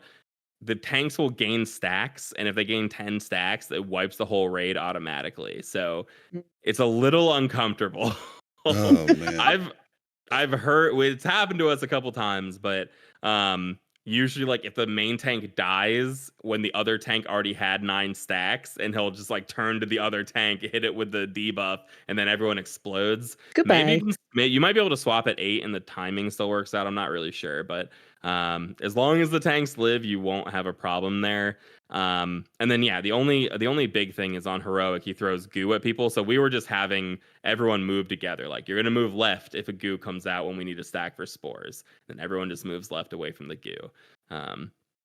But it is basically, I mean, it's like one of the more tank and spank bosses in here. There's not any kind of crazy mechanics. The tank swap is at 9 stacks. You only tank swap one time. Like, it's pretty easy. I've heard that feral druids can sometimes pick up the first stack or two, and it makes them do more damage. So some people are doing that, I think, which might also just help with like how many stacks people are taking in total. It might help. Like, it would be nice to not be at 9 stacks as the main tank. But I don't know if the timing works out that way. But we haven't really had to taunt resist or something. Yeah. Like, you don't want to be in a situation where you accidentally take 10, because it's an insta wipe. There's no recourse. It's an insta wipe when you take 10. It blows everybody up. Rotface, though, I don't think we've done Festergut heroic on 25. We've only done normal, and we've done 10 on heroic. Rotface is also a tank and spank, kind of, where some people will get this infectious disease where once it's dispelled, or if it drops off normally, oozes will come out that need to be combined together to make a bigger ooze that can be tanked, and then more oozes must be run into that ooze. And this was really hectic. I'm the one that's kiting everything. I was also the one told to cleanse everything. And my frames are like not healer frames, so it doesn't show everyone's debuffs, which is really frustrating. I was struggling with that a lot. But then people also just I need to get it. But people also just don't know what to do when they have it. And that was the challenging part, is if I'm on one side of the room and they're on the other side of the room, if they have the disease, people just weren't noticing, so they weren't running to me to dispel them. They were just sitting there waiting to take the whole disease. Then they're low health and the ooze comes out, and they either die and the ooze just goes wild, or like they still weren't running it to me. And the problem is I'm trying to kite my big ooze in a way that isn't going to hurt everybody. I just want to kite it around in a circle around the whole room. So if I have to run straight through people, that big ooze is going to start like AoEing people and hurting people and killing them. We killed it on Heroic 25 last night after a couple of pulls. So let me tell you, the first pull, Arskar's like, okay, so everybody, if you get the disease or whatever, Yip will dispel it. Do not dispel it. Healers, if you're going to dispel it, take it off your bars. And I was like, I'm not going to dispel it. Literally, I got the first ooze and auto dispelled myself. It was like, fuck. Like, damn it. And then, like, I'm like, okay, well, yeah, I've just epically failed this fight. And I, like, dispelled it and then froze, right? Like, I was like, shit. Do I tell anybody? Like, I could have By the way, run fine. to Yip. If the first ooze is kind of fine if you just stand there. Like, it's not the end. As long as you heal yourself, which didn't happen. Yeah, you might. It was like you might totally frozen. I was like, "Oh fuck! I just fucked it all up." Yeah, I can't believe we did that. You were fine doing that. In fact, the way we ended up killing it was just saying, "Heck it, insta dispel, no matter who it is, even melee. If it's on you, run to Yip, run to the ooze and combine it." Once everyone kind of got that in their mind, it seemed a million times easier. We almost didn't do it on heroic, and I was like, let's try it one more time. And we lost like 2 people the whole time. It was so easy. Yeah. Just auto dispelling people and then just having them run through the ooze. I mean, it was like night and day. I mean, I felt way relieved. It was like so much easier for me. I'll be honest with you. I was in like Jack's corner. Jack was like, all right, I'm going to turn it to normal because, we don't have time. And you're like, come on, one more. And I was like, I don't know if that's a good idea. All right, one more. Here we're going. And then I was like, turns out Yip is right. Yip is right. Yep. And we got the freaking, what is it, DFO? Is that the caster trinket is a DFO? Yep. We also got caster trinket. So we also got my Biss gloves too. Nice. Yeah. Very nice. Yeah. So yeah, I mean, that is one aspect of the fight. He also does like, you guys might know better, or like a conal. He sprays people, maybe. Is that correct, Mel? Yeah. Any word on that? Well, you have to. Okay, so we were like on the left leg, but like when he turns to spray, he can turn like anywhere. It seems like. Yeah. I don't think it's like on a person, and so we have to move and get out of that. And I did that. I did that well, except for twice. Twice, I was like, I got sprayed. I was like, oh shit. Yeah, is it him that sprays it? Yeah, he turns and like sprays it. Well, it comes from the wall. That's a different thing. That's an ooze on the ground. That's ooze that spits on the ground. Like these containers like leak, and then they they like cover up part of the room and leak poison. But he also will turn and spray and just do damage to people. Good news, everyone! I've got my guest back online. I feel so bad. I don't even know what the mechanic is, but I also get slowed and stunned while I'm kiting around, and then I'm dealing with those like ooze puddles on the ground. And then I was like, "Oh, I gotta dispel people," and like it's so hectic for me. Oh, I bet, dude. Once it stopped being hectic for me, and everyone was just dispelling, and I was like, "If you got an ooze on you, run over here." I was able to kite it in a much like cleaner way to reduce how much damage people were taking, and making sure I wasn't dying. And yeah, we were able to get it down. And we were also having a bug last night where like we weren't dropping hero or we weren't dropping constantly. Exhaustion. So like it was really uncomfortable to work around. Yeah, Kim asked in general and said he got a lot of replies that said a lot of people had it. People were saying it just sometimes happens, but it happened all night after it first happened to us. Well, I like brought it up. I was like, well, maybe like I feel like there's probably a lot of pumper guilds that are finding ways to cheese different things. And like, I wonder if they did a little like hot fix thing. Like, to uncheese it. But... Yeah. So I was just asking everybody, it was the last poll of the night. I was like, everybody just die. If you're going to die, like, don't try to like live. Like rogues could live, mages could live, like different people. I was like, just die. So we know it, but like it was too late to try that at that point. Yeah. Well, we had already we had times where we all had died. We all died. It didn't work. Oh, see, I wasn't sure if that was a thing before. Yeah. So that was kind of a shame. It kind of made it a little harder to work around, but that's all right. But we were able to get it. I'm trying to think no, that is heroic. What's new on heroic? What's new on that fight on heroic? He does a little more damage. There's definitely something. He must put puddles down. He takes something from Fester God. I don't really know what. But apparently you don't have to manage it very much because it feels exactly the same. But each boss gains something from the other boss on heroic. Like Professor Putricide like does something extra. Oh. But, maybe it's even the spray. I don't know, but it's pretty easy. There is a little bit of raid damage. But if you're managing the oozes fine, you're good. Just kite around in a circle around it. We found it easy to just insta-dispel and have everyone just be aware and run it out. And it seemed to work fine. We only lost a handful of people that last try and again. Like end of a tired night, we had like 3 pulls and we got it. So like it definitely feels like one you can prog on pretty early. And then then the last one in the Plague Wing is Professor Putricide, who is incredibly difficult on heroic. Pretty difficult on normal. We didn't even try him, did we? No, we've killed him in weekend though on normal, and we've done him on 10-man. I've done him on 10-man like 3 times now or something. But he's like a mixture of all the dumb putrid ooze stuff all combined into one. Good news, everyone. When you fight him, one person gets to be a big monster who's like sucking up ooze on the ground. And then that person's also slowing the ad oozes. And that person can melee, I think it's melee, the boss. And that person can do like double damage than like your highest DPS in your raid. So what we were doing was pulling Professor Putricide to him to just get as much damage as possible. You don't need the damage though. It's not a DPS race at that point in the fight. So it's like you don't have to do it that way, but we found it fine to do it. He sends out 2 oozes. One of them is a green ooze that will lock onto somebody, they can't move, and when it reaches that person, we'll do this AoE knockback. It does like 250,000 damage split between everyone who's like in that melee range. So what you have is, we were just having on normal all the melee stack and kill it, and have the range stay out. And that works really well because now instead of everybody stacking, he won't just immediately explode on everybody because like, keep in mind, if he does someone on range, he has to like slowly work his way over to the ranged person and you have that time to kill him before he explodes. If everybody stacks, as soon as he becomes active, he'll explode again. So we didn't really like having everyone stacked, but on heroic, maybe you have to.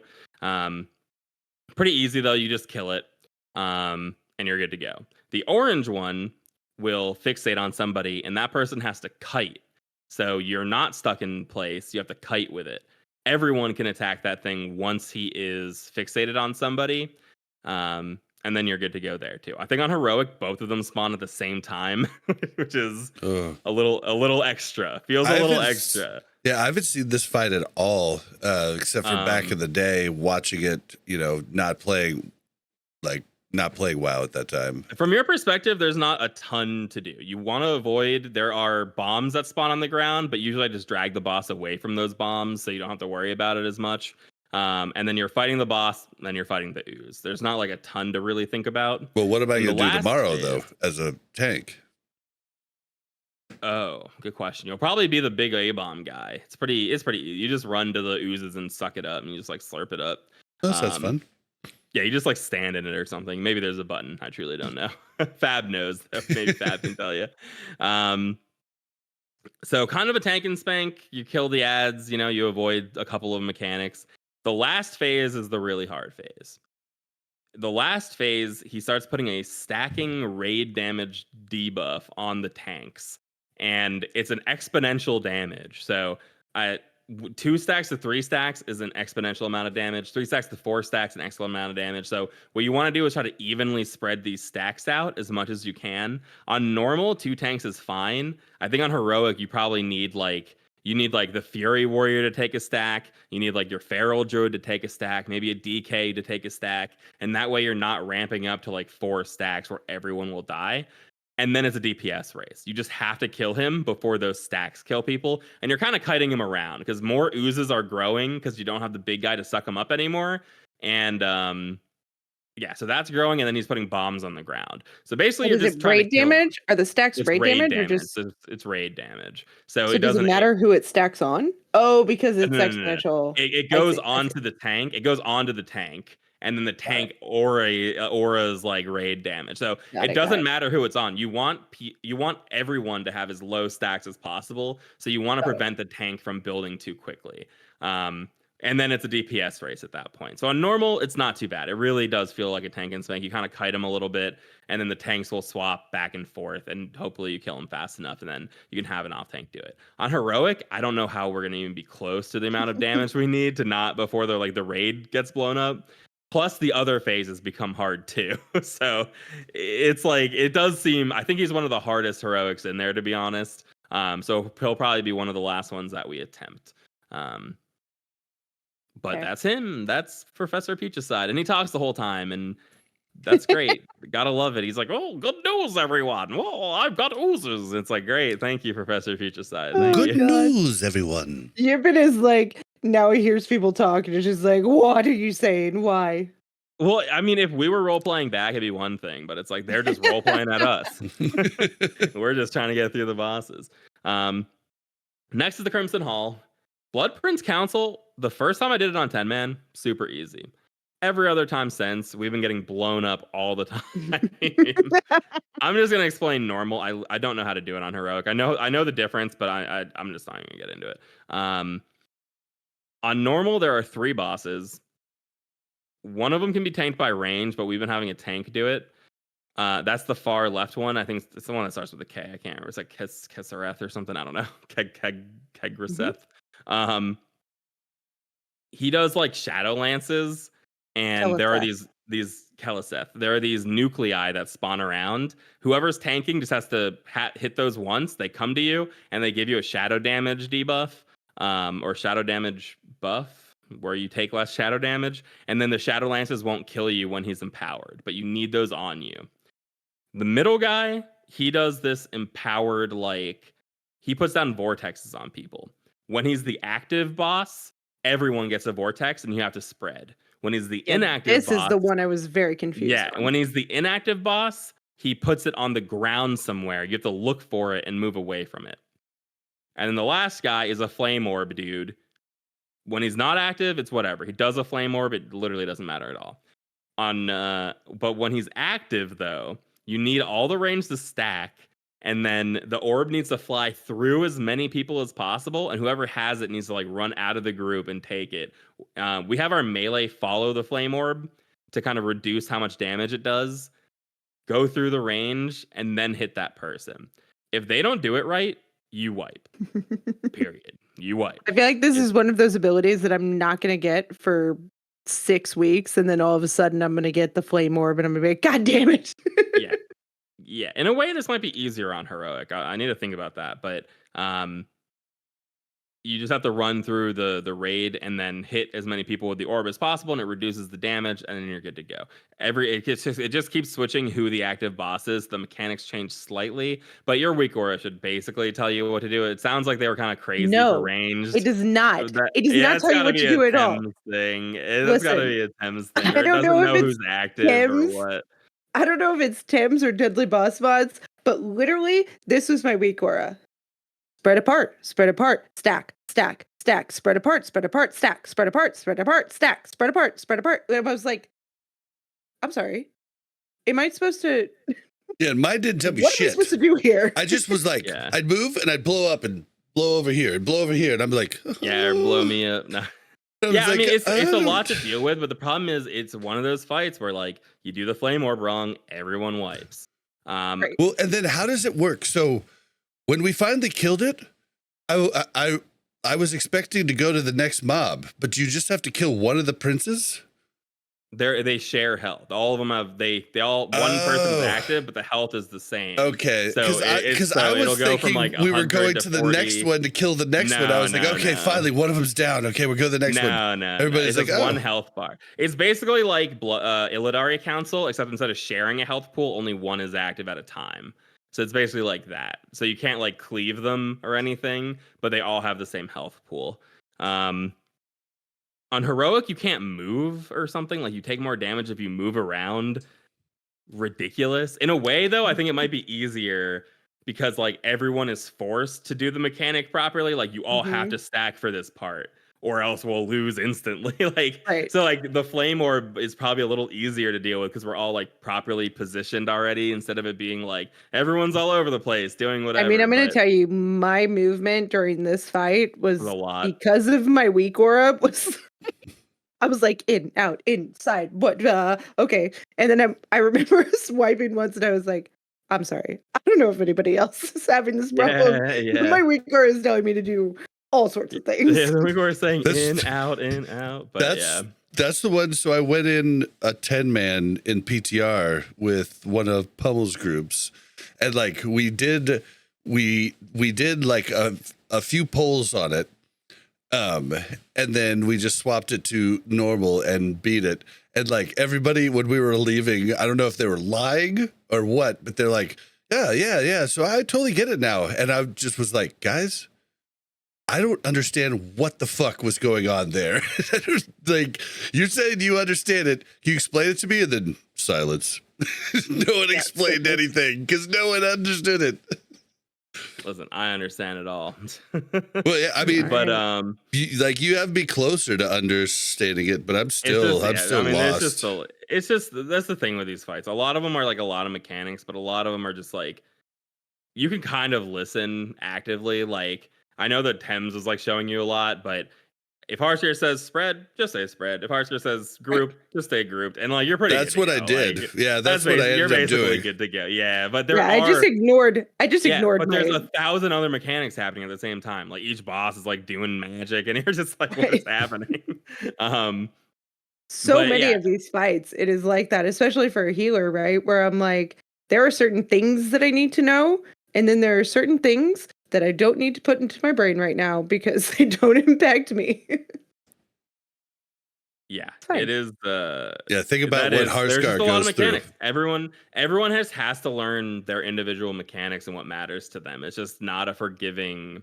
It's not a forgiving place, and there's so much going on. You kind of have to know what like your piece of the puzzle is on a lot of the fights, and kind of ignore everything else. Next up is Blood Queen, who I was getting a little heated on Blood Queen. Not heated on Blood Queen, but on Blood Queen, it's pretty easy. There's a lot of AoE damage. There's like a Mother Shazra like link where you all have to come together. We like chose the middle for that. We had people spread on the outside. You need to be 6 yards away from each other or the blood bolt will hurt everybody. So we have our melee kind of spread, and that way their link doesn't kill people as well too. And the tanks, like they don't share a health pool, but you're like linked by damage. So when the main tank takes damage, the off tank takes damage. And then a vampire bite goes out, and every minute that person can bite somebody. And by can, I mean they have to, or they'll be mind controlled.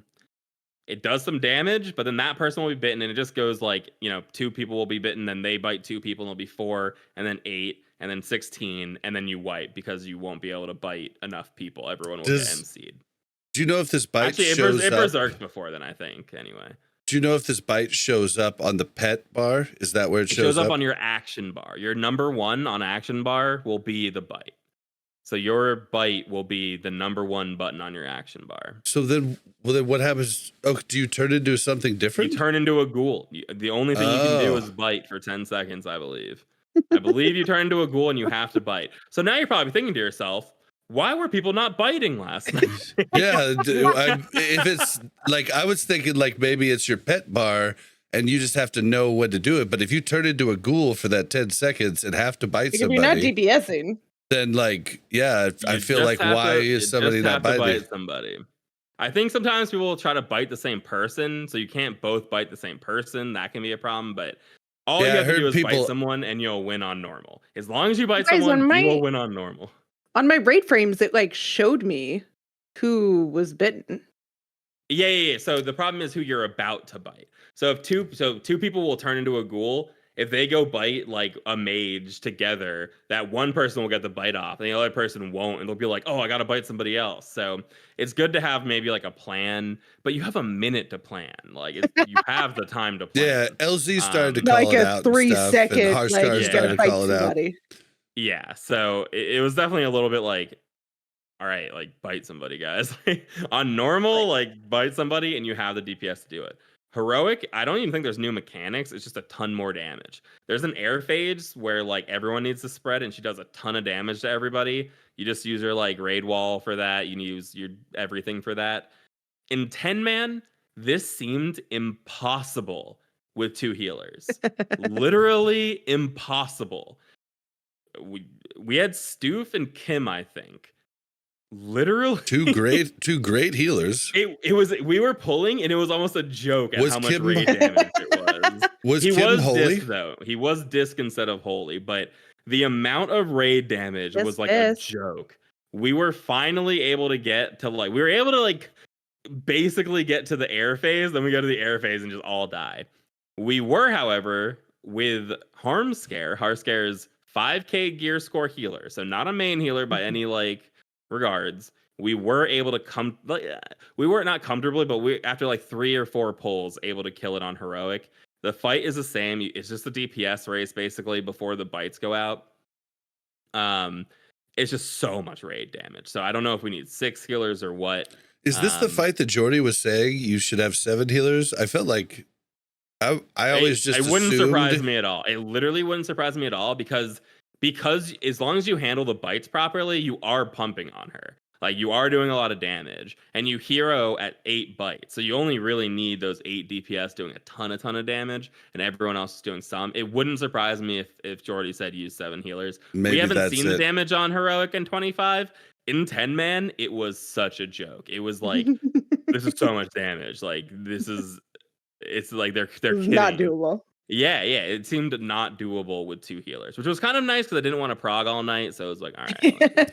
But yeah, it's nice you were getting close and like.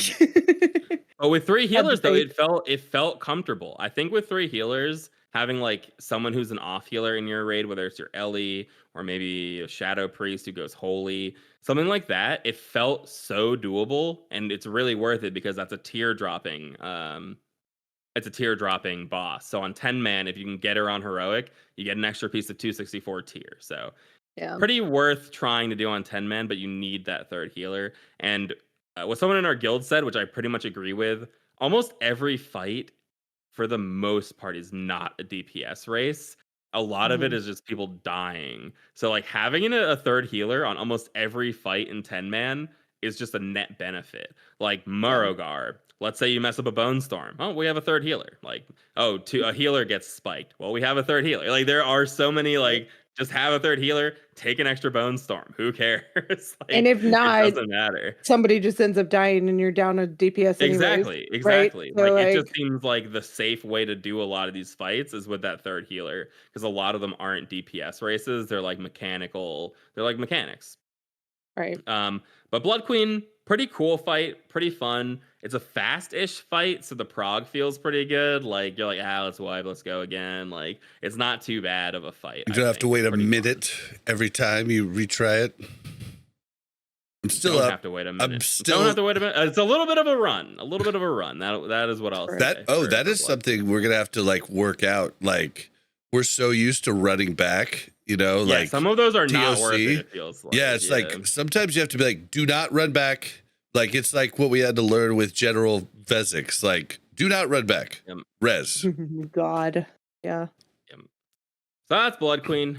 Almost done, guys. 3 bosses left. We're in the finish line. Unfortunately, they're the hardest bosses in here. So they're Valithria, maybe not the hardest boss. Valithria is the healer boss. The problem is, I need to phrase this. Mel, close your ears quietly. Just kind of shut your ears for a second. I am the person that does not go into the portal. So healers don't know how to play World of Warcraft. That's the problem. Healers play this like raid frame mini game separate from World of Warcraft. Yep. So much so that sometimes they can even hearth without even knowing it. How did I forget? One of our healers, Hearth, in the middle of Sarafrang. What? Giving us a bad name over here. He's like, I was blinded by voodoo. He's just looking at voodoo, and he was hearthing, and he pieced out on it. All I could think about was there was so many times. Hearthscar goes, did you just hearth skeet? No, he said it before you. Yeah, He's like, it's somebody hearthing. It was the freaking portal. It was the dark portal hearth. Oh God! In the middle of melee. It was like, who is doing that right now? Who is this? Oh my God! All I can think about is I'm positive that there were times, and I don't know if it was in raid. I'm pretty sure it was in raid a couple times. I think in vanilla, where I would like go to res. And my res was right next to my Hearthstone, and they both took a long time. And I would like push my Hearthstone, and I'd be like, do, and then all of a sudden I'd be in town, and I'd be like, what happened? I'd be like, guys, but yeah, no, Sorry, I forgot about the Hearth thing because you were talking about tunneling. Yeah, I meant and to I was like, that was his excuse. Sidebar on the healers here. It's not that we don't know how to play World of Warcraft. It's that typically the boss does not revolve around us doing something to the boss, right? It's like they're picking on healers. This fight is picking on healers. It does. And it's like... And healers don't like it either. You need to heal the boss. Oh my God. Listen, when... I was like, when we had been doing it, right? And I had been going into the portal. And I'm sorry, you guys have never been in the portal. But let me just tell you. True. You go into this portal and there's like a bunch of little balls. You're supposed to go get one ball and then you're supposed to group up with everybody and get the rest of the balls. But guess what? Like you like have to be on the same y-axis and the same x-axis and like everybody's running and like people don't want to let it fall off, so like they get it first and then you're right behind them and you didn't get it for some reason, and then they're like flying up and down and you're flying up and down. It's ridiculous. Oh, so there's a z-axis too. Yeah, you're flying 100%. Oh shit! Yeah, I'm not gonna act like it's up and down's the z-axis, Mel. Right. It's also a y-axis, but whatever. In 3D, it's z. Okay, that's fine. So here's the thing, though, is like we took a break after we did it a couple times, and Harsker was like, "Okay, healers, watch your videos or something," right? And I was like, "Okay, yeah, I need to figure out what's going on here." So I watched Jordy's video, and I didn't get all the way through it, but I got to the point where Jordy said, usually we leave one healer out, usually the disc priest," and I was like, "Yes, done." Perfect." That adds up. That makes sense to me to leave the disc priest out. I was like, "Hey, Harskar, I think I should stay out." And he's like, yeah, you stay out. And I was like, and then Jasmine, and then he was like, "So on heroic, we'll have Jazz stay out too." And Jazz is like, "Hell yeah." And then he's like, and Jazz is like, "So I'm going to stay out, not go into the portal." And he's like, no, because we're not doing it on heroic. And Jazz I'm not sure that's right. I'm not sure that's right. I don't know. I don't know if that's correct. That's what we said. Don't tell Jazz that. Every healer being able to get those stacks is important if you want to be able to kill this boss on 10 man, I think. That's the real kind of like, how do you get it on 10 man? You don't have like 80 healers to rely on. You've got whoever signed up. So that's why I think every healer just needs to learn how to get those stacks up. They literally, the whole point of the fight is the outside just is trying to live while the inside is gaining a ton of stacks. They end up getting a ton of extra plus healing, and then you just heal the dragon to full. In heroic, the stacks deal damage to the healers, which is fun. So the healers also need to heal themselves while they're gaining the stacks, while they're doing everything else. Outside is pretty easy. You have like an order that you need to kill mobs in. The blazing dudes do insane giant AoE. You gotta kill them. They only seem to come out after an A-bomb dies, so you can like not kill A-bombs and kind of delay how long that they're out. It really doesn't matter that much though. Like just kill by the prio. You don't need to like. I've been literally only attacking an A-bomb now.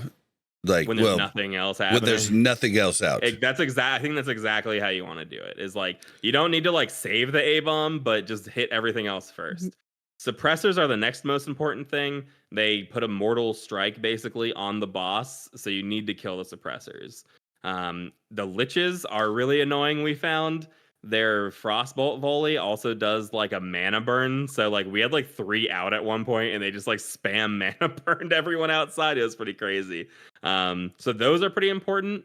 They're weird though. So they don't need to be tanked if they're frostbolt volleying. But if they're interrupted, they'll melee for like 15 to 20k. So like if a rogue just runs up to a new one and interrupts that frostbolt volley, you're gonna die. It's gonna turn to you and whack you and kill you. So it is like you do want to like kind of pay attention to that sort of thing. And one of the volleys isn't that bad. So you can kill them next. The blighted zombies, you usually have someone kiting. You don't want the blighted ones to, when they die, they explode. Don't have them explode on the boss. It does damage to the boss. But basically, you're just trying to stay alive up there. You're killing stuff, trying to manage everything while your healers gain stacks. If your healers can't properly gain stacks, you'll never win the fight. So there's a mechanic here. So here's the mechanic, though, is that like the healers have to go into this portal, and only one person can go into the portal. That was a learning curve, by the way, because the portal stays there.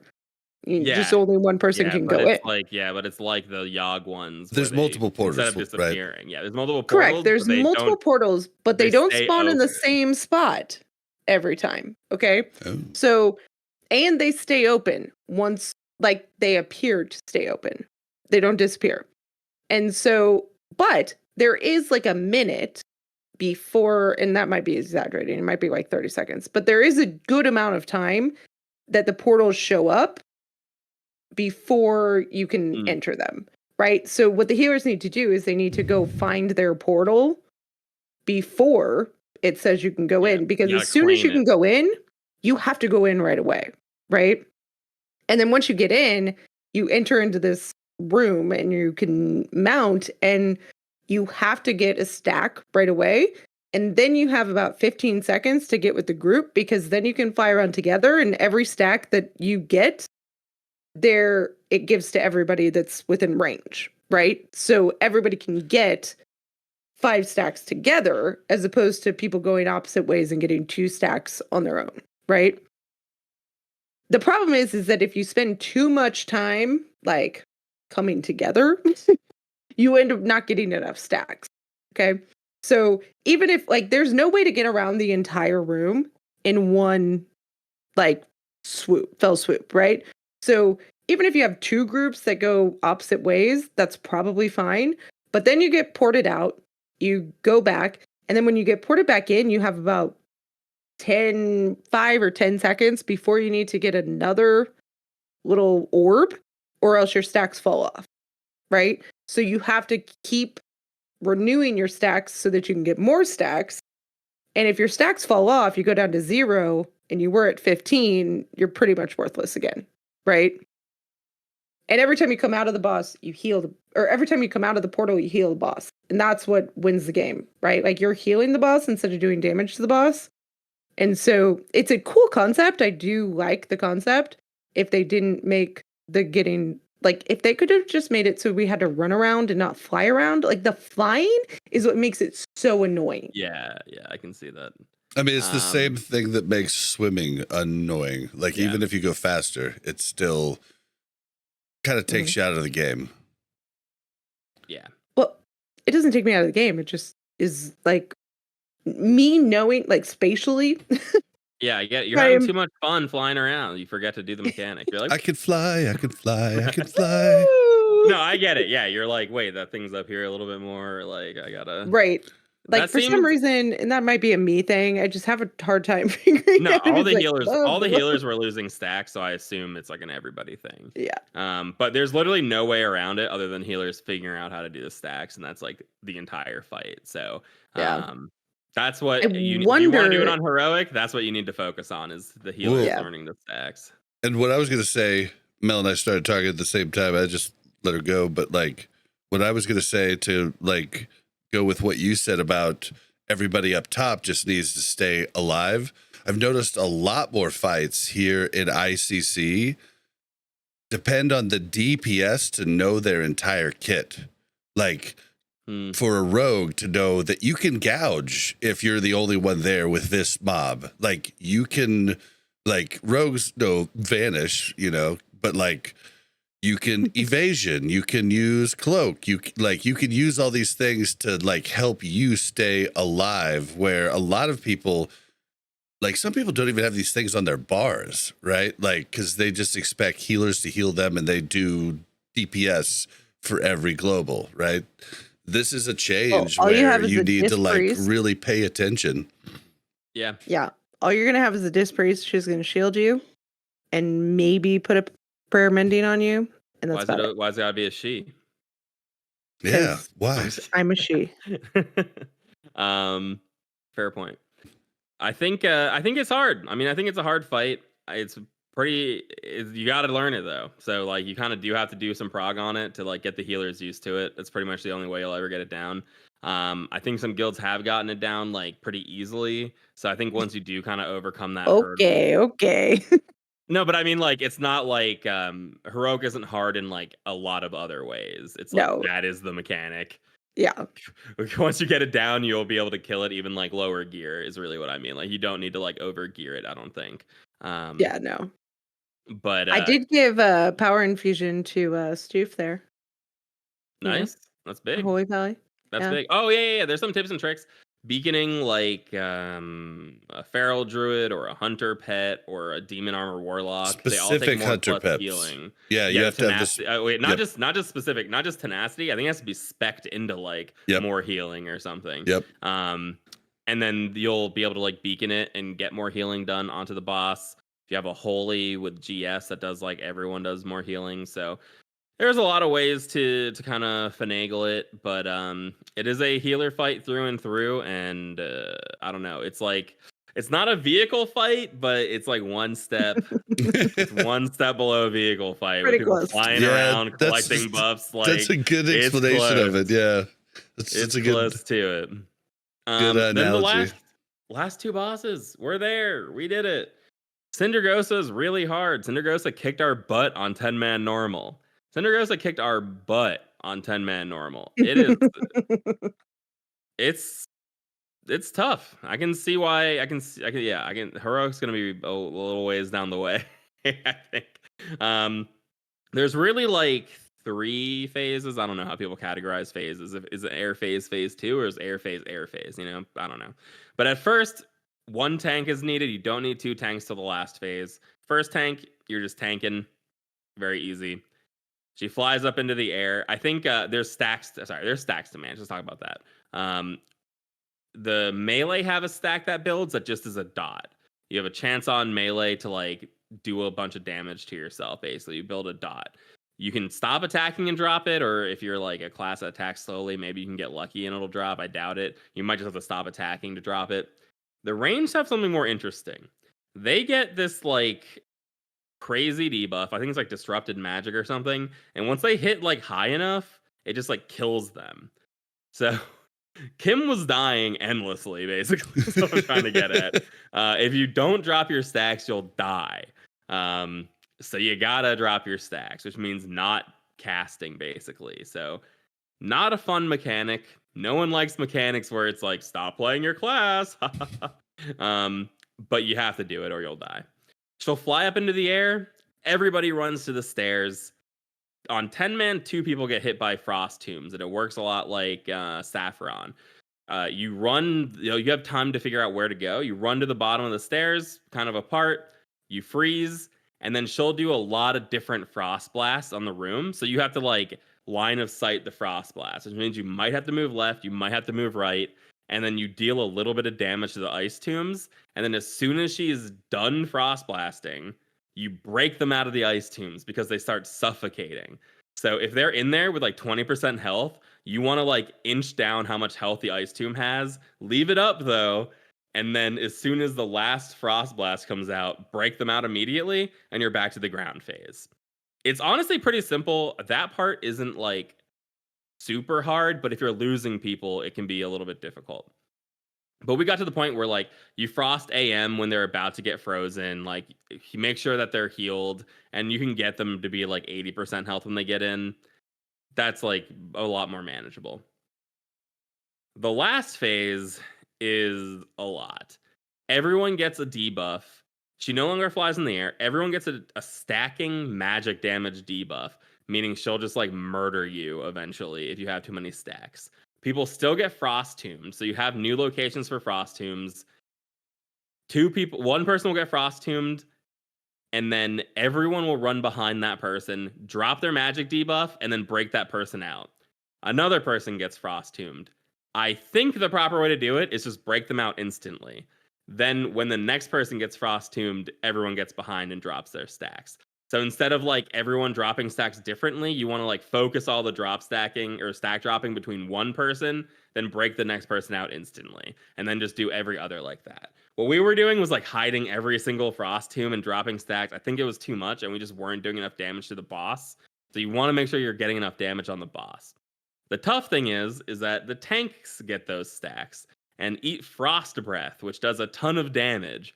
And they're like slow, so they're the last one to get to the frost tomb. So you need to let your tanks drop stacks. Bubble doesn't drop the stacks or anything, so it's pretty like you got to use the tombs. You'll basically just like swap back and forth. Like you'll take a couple frost breaths, you'll go and drop stacks while the next tank comes out from behind a tomb. That's how we were doing it. It's just keeping one tank behind a tomb, like always dropping stacks. Then they come out and taunt, and you leave. This is where Frost Res comes in handy. It's so you can kind of stay out there and take more Frost Breaths without having to tank swap, which just makes everything a lot cleaner. I don't think you need it for normal. You probably do need like some of the enchants and stuff for heroic. But that's basically the fight. It doesn't sound hard, but just coordinating those Frost Tombs, and keep in mind, you can break people out of the Frost Tombs. So if people just do too much damage to them and they break, you just like wipe everybody. So getting everybody on the same page about when you're breaking them, when to drop your stacks, it's a lot to do. The problem is it comes at the end of the night when everyone's tired and you're like, we got to get behind the ice tomb now. And everyone's like, which ice tomb? What are you talking about? Like, yeah, totally. I was there. The prog was a nightmare. We did kill it on normal though eventually. But yeah, I mean, any questions? I mean, it's like hard saffron basically. Yeah. Yeah, I feel we'll like see that's it. going to be We'll a see it. nightmare. We haven't seen it on 25 at all. Oh, I lied. On weekend, we did a couple of polls and they went miserably. So, I mean, it's kind of like we basically haven't seen it on 25 at all. So can't really say like how hard it will be. It's interesting because I did message Harscar because I've been behind. Like I've just haven't been in the know. I had to reload my entire computer. I had to regain my life after being hacked. Like it's been a fucking nightmare. But like I asked Harscar, I was like, so wait, we're not going to go try and kill the Lich King on normal? Because Jordy and a bunch of people all said like, your biggest thing is just don't prog on anything that's going to stop you from killing the Lich King on normal every week. And like, he was just like, well, I feel like we're going in a different direction, I guess. Like from we are focused on heroic gear. We want to get as much heroic gear as possible. It's 277. It's a very good gear. Yeah. So we're progging that, and we just don't have enough time in the week to be able to prog everything and kill normal Lich King. So it's like, yeah, we're like a few bosses before normal Lich King, but I think if we just like said F it to Saurfang prog, we would have not killed Saurfang and not killed Lich King. You think and so? we'd be in like the same basic. Well, I mean, like, even Jordy said scenario. He said like basically like if you have to just kill everything on normal week 1, so you have at least 2 hours on normal Lich King, and yeah, if you had 2 hours, most of you are going to get him down. Yeah, but like I think the reason they're saying that is because like the 264 weapons, like 264 weapons are good, but we're getting 277 weapons, on some fights. Yeah. So it's sort of like, and that's the I don't know. That's the same thing I told Harscar. I was just like, well, I'm not arguing any which way. Yeah. I was just curious. A lot of our prog, like think about our Blood Council prog and our Blood Queen prog that took so long, even though it was on normal. It's like, if we go fast, we only raid 5 hours total. 3 hours is not enough to do all the way to Lich King and then have 2 hours on Lich King. That's basically where we're at. So it would be awesome if we could kill Lich King in normal next week. I think that we probably will be close. I think we probably can. I mean, as long as we don't get stuck. I mean, we were 15 minutes Thursday on Saurfang, but it depends on if you guys choose to prog something else prior to that, right? I know that's the he hardest part, right? He wants to prog the healing fight a little bit, but I do think we should prio probably getting Lich King in. We did kill Lich King on 10 man. which actually was like weirdly easy in a way. Like we were all really tired, and we had a guy in weekend raid size is like he tanks like 3 guilds or something, so he had like all the strats ready to Size go. matters. And that was we never would have made it that far without him like telling us what to do. Like he's been a really big help. He was a big help for me too on a noob. Helping me like with different things. And he's also Classic Go's good buddy. Oh, nice. Well, I won't talk too much shit. He's got the right amount of gamer. You know, like without enough gamer, you won't take over a raid and start telling us what to do. But with too much gamer, everyone will be like, "Shut up!" Yeah, like so he's got the right amount. I'm not gonna lie. The very first night, I was like, "Who the fuck is this guy?" Yeah, exactly. But you gotta then, be like careful by with the end of the night, he had me. Yeah, and then he just grew on me from that point, right? It's you like there are people like that who like will make the raid bad, but he was really good. He was super patient with us in our 10-man, and we're in there like 5 hours or something to get the Lich King down. So the Lich King, I don't really know heroic, so I'll just go through what I know on normal, and I barely know normal because I don't know how we killed the Lich King. Frankly, we only had a few attempts. Everyone was so dead, like everyone was dead. First phase. I tanked the Lich King in the corner of the circle. I'm gonna like shut my eyes, remember. I tanked the Lich King in the corner of the circle, looking away from the raid. Everyone's behind it. He spawns adds that the other tank picks up and holds slightly behind. People will get a buff or a disease that needs to be dispelled. You run it to those adds. Fab dispels you.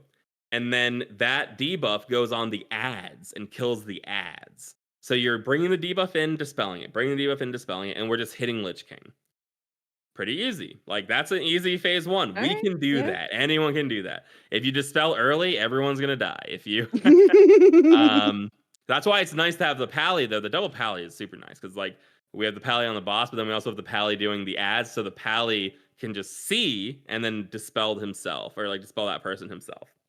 Then there's an intermission phase, where you're finishing those ads, but then you just like you run to the outside of the edge corner, you're like fighting some dudes, I don't know, you fight some ads, and then the next phase starts. And the next phase, which is like the second real phase that isn't an intermission, is the hardest phase. I don't really understand the mechanic. I think someone gets like pulled down to like somewhere else and has to like fight a mob. I have no idea. No one talked about it at all in our normal attempts. Like, no one mentioned it. I'm positive that's a mechanic, though. You, like, go down there with, like, Turellian, and, like, you're both fighting a mob or something. On Heroic, everybody goes down, which actually makes it easier. So, like, you're all doing the mechanic. But on 10-man, I think just one person goes down. But this is the craziness of the fight. There's, like, intense tank mechanics. Tanks just have to use cooldowns, like, at the right time. I'm not going to go into it more than that. You got to use cooldowns at the right time and then swap. And you each take a Soul Reaper. Then something called Defile comes out. This is the mechanic. You have like a half a second to realize it's on you, and you need to boots away as quickly as possible. You have to get away from everybody because Defile grows. This can land on anybody? It lands on anybody, and even the tank. The more people standing on Defile, the bigger it grows. So if you place it in the raid, it immediately just grows and wipes the whole raid. So it's like an incredibly important mechanic. Wait, what if you don't have boots? Be a class that has your own speed. I don't know. Oh God. You either have boots or somebody, I don't really know. Everyone moves away from you. Like, it's tough, but basically you want to just make sure you're putting Defiled not on the raid. Other than that, on phase 2, wait, hold on. Does it only go on tanks? Down. No, it goes on everybody. It goes on anybody, goes on anybody, including tanks. Yeah. So the Potion next of Swiftness. thing is Valkyries come down. Yeah, maybe Valkyries come down, grab a person, and then just run them off the edge of the cliff. So that's sick. So we hodge it, and then they have to be killed immediately. So here's the thing: if you're really spread out for Defile, you'll never be able to kill the Valkyr. So you have to like immediately get back together, and you have to know when that timer's happening. Oh my god. That is the hardest phase. Then once he's at, I don't know, percentage, I forget. Once he's at some percentage, the intermission happens again. You run back outside, you fight a couple ads, and then you come back. I think he still does Defile. I think the Valkyr are done, but instead you hold them on one side of the room. Ghosts that blow up spawn, and then you run to the other side of the room. We didn't have an order, but you're supposed to have some sort of plan. Like a paladin will bubble, hit all the ghosts and explode them by himself, and then join the raid. We had no plan. We were just running all over the place, like, the ghosts are coming, the ghosts are coming. Like,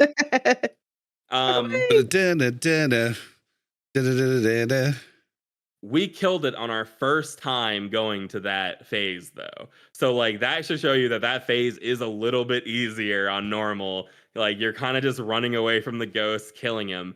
Once he's at 10%, the fight's over. So that last phase is literally the tank mechanic still, the Soul Reaper. So I think that might put it's still a lot of damage. The Defiles are still happening, and you have to run away from those ghosts, like, back and forth across the room. If you have a plan for those ghosts, I think that makes it a million times easier. But the fact that we can kill it with no plan whatsoever, like, normal. It was one of those kills where you killed it and you were like, I don't know how we did that, but whatever. Well, we were all dead. I was like, well, okay, I said the words. That's what happened. I was like, it is so late. This is gonna be the last pull. Like, let's just do it. And unbelievable, we hit the that last 10%. pull. Yep. And I think everyone didn't know, but at 10%, he kills everybody. And I think people thought we wiped at first. They're like, oh, and it's like, no, we did it, we got it. That's and at hilarious. 10%, there's RP. It's actually pretty cool. I'm gonna what spoil night it was for this? You guys.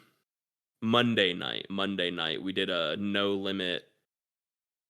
time limit run. I think it was Monday, a no time limit run where we're killing the Lich King. But even with no time limit, we were like, we're hitting the time limit. We're about to get there. Yeah. So that is that. Cool. That's the Lich King. It's cool. At 10%, you all die. I think Terrellian is the one. He's like frozen the whole time, but he like freaking like uses the light to break out while you're all dead. And then I think he reses you or something, or like he like stabs the Lich King, reses you, and then you all just like beat on the Lich King until he's 0% and dies. Oh, is it kind of like last boss in Hyjal? Yeah, Archimond. Yeah, it's exactly like Archimond. Yeah, they really have no original ideas. And then the loot's good. Yay! That's the. What is the normal 10-man loot for Lich King? I cannot say, but I think it's closer to the heroic loot eye level because it's like bumped up. Because like the last boss is like bumped up loot. I don't know what the eye level is, but it looks solid. What dropped? Is Atlas loot still broken? Yeah, I think it brings up like Lua errors, but it has the correct loot in it though. Oh, see, I haven't even been able to get it like as of yesterday. Oh, I click it and nothing pops up. Oh, interesting. I just get Lua errors sometimes. But maybe I need to delete it loot. and reinstall it or something. Yeah, maybe. But that's the whole thing. I mean, that was whoa. The ICC does not play. I'm not like no. It's serious. It's a lot of mechanics. There are individual mechanics where you'll wipe your raid. It kind of stinks, but like honestly, I'm into it. Like it's fun in there. I want to go back. Fun. I raided 7 nights or whatever, 6 nights in a row. I want to see more. Like I want to see what our 25 man can do. We only raid 5 hours a week, and it's like we need more time to learn the mechanics. Next week, we're gonna plow through. Like we're gonna hit Saurfang Heroic. People are gonna have their 2-piece activated finally.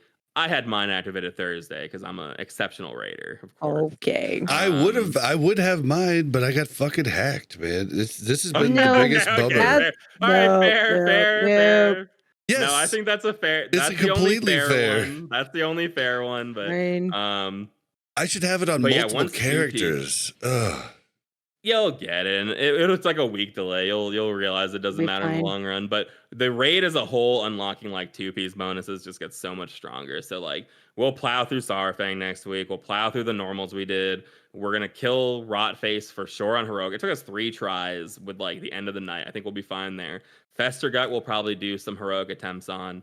Bloodwing all normal again. Valithria probably heroic attempts, but maybe not all night. And then Cindergosa, Lich King normal, I think we'll be looking pretty good and getting a lot of gear for us. But yeah. Ooh, it's a lot. It's a lot in there. And then I've got my 264 tier already. I had to fight tooth and nail. I had to like yell about it. I was like, give me my tier, R-Scare. I need the tier. Give it to me. Yeah, I think we need to drum in, because everything I've heard, everybody's like, gear your tanks. At all costs, gear your tanks. Here's our only competitive pieces. I got my like realistic Bis weapon in that 10-man, which is good. I master looted it because I hate DPS. You guys are idiots. I deserve it. Nah. It's just like I can't get the 25-man weapons. I'm taking the 10-man Bis. Like that's basically the logic there, and I think that makes sense. So, do you use the Blood Venom blade, Bob? From Saurfang. So it's an armor pen sword, I think. Oh, I have a bunch of different options. The only reason I'm saying that, I know Fab is gunning for it because it's a really good option for prop pally. But I got my weapon. I'm not going to take anymore, which is like nice. Wishful thinking, Fab. Well, yeah. I mean, I think there's a way to do it. I think there's a way to convince Harscare that less drama will happen if Fab gets it first, and then we just don't even think about it anymore. Like it's one weapon. Yip's not going to take any more weapons. Let's just get our tanks situated and we'll be good to go. All right, so what's it called again? This is the only part. Blood Venom blade, I think. It's a armor pen from Saurfang. So Blood Venom blade is like my 7th best main hand. But like it's definitely we've got Havoc's Call, all 3 of the Havoc's Call or wait, okay, Bella. I think. I don't know. I did it really fast. Yeah, I think you might have messed up. Basically, though, it's all done. Yeah, like basically, there's a lot of options. Like Havoc's Call is like the biggest thing, and there's I mean, it's big. It's good for me too. But I was like, I'll take the 10-man weapon and not Havoc's Call. That would be the realistic thing to do. But I mean, there's still Blood Venom blade, like the sword, is 277. It's still pretty goddamn good. Really good. Yeah, it's just Havoc's Call is like above it better. But yeah. So we're doing all right in there. We're not like, we're chugging through. It's a long phase. It's a hard fight. We're gonna be in there for a while, and if you're rating 2 raids like I am, it's a lot of ICC. So, yep. I almost looking at the Blood Venom blade. It's got a higher. It's got out of your head because I want Fab to have it. Well, It has a higher top end damage, but a lower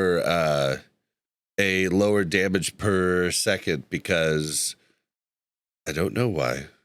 This might just be wrong what I'm looking at. Because Lich King has higher. It's like the eye level doesn't match how good it is, right? Is that what you're looking at? Lich King loot? No, Deathbringer Sorrow. Havoc's Call for some reason has a high of 895, whereas Blood Venom blade has a high of 947. Yeah, Havoc's Call is Lich King loot. Yeah. Oh wait. Blood Venom thing's higher? Yeah. As a 277, but its damage per second is lower. I'm just wondering if the side I'm looking at just got a little bit of an air. Oh, interesting. Must be. Either way, there's a lot of loot. I don't care. I hate loot. I hate loot so much. All these DPS out here like, I want my death bringers. I want my death's verdict. I don't know. Well, I'm with you. Yeah, I know is that the loot's good. We're gonna get it all. We got a lot of bosses to kill, and we're gonna kill them every week. Yep. I just wish you could have a choice to like go and get Deathbringer's Will, you know, like wish you could do both, but I guess, you know, like just for more chances. Yeah, it'd be nice. But yeah, that's why this game. We're in ICC. We're at the end game. I don't know when they're putting in buffs, but they are going to give us buffs eventually, right? You said 8 weeks to 2 months. 8 weeks to 2 months, solid. So I guess we do have an idea. So basically 8 to 10 weeks. I don't know why they did just say 8 to 10 weeks instead of 8 to 2 months, but yeah. So yeah, we're gonna. It's been good. It's been good.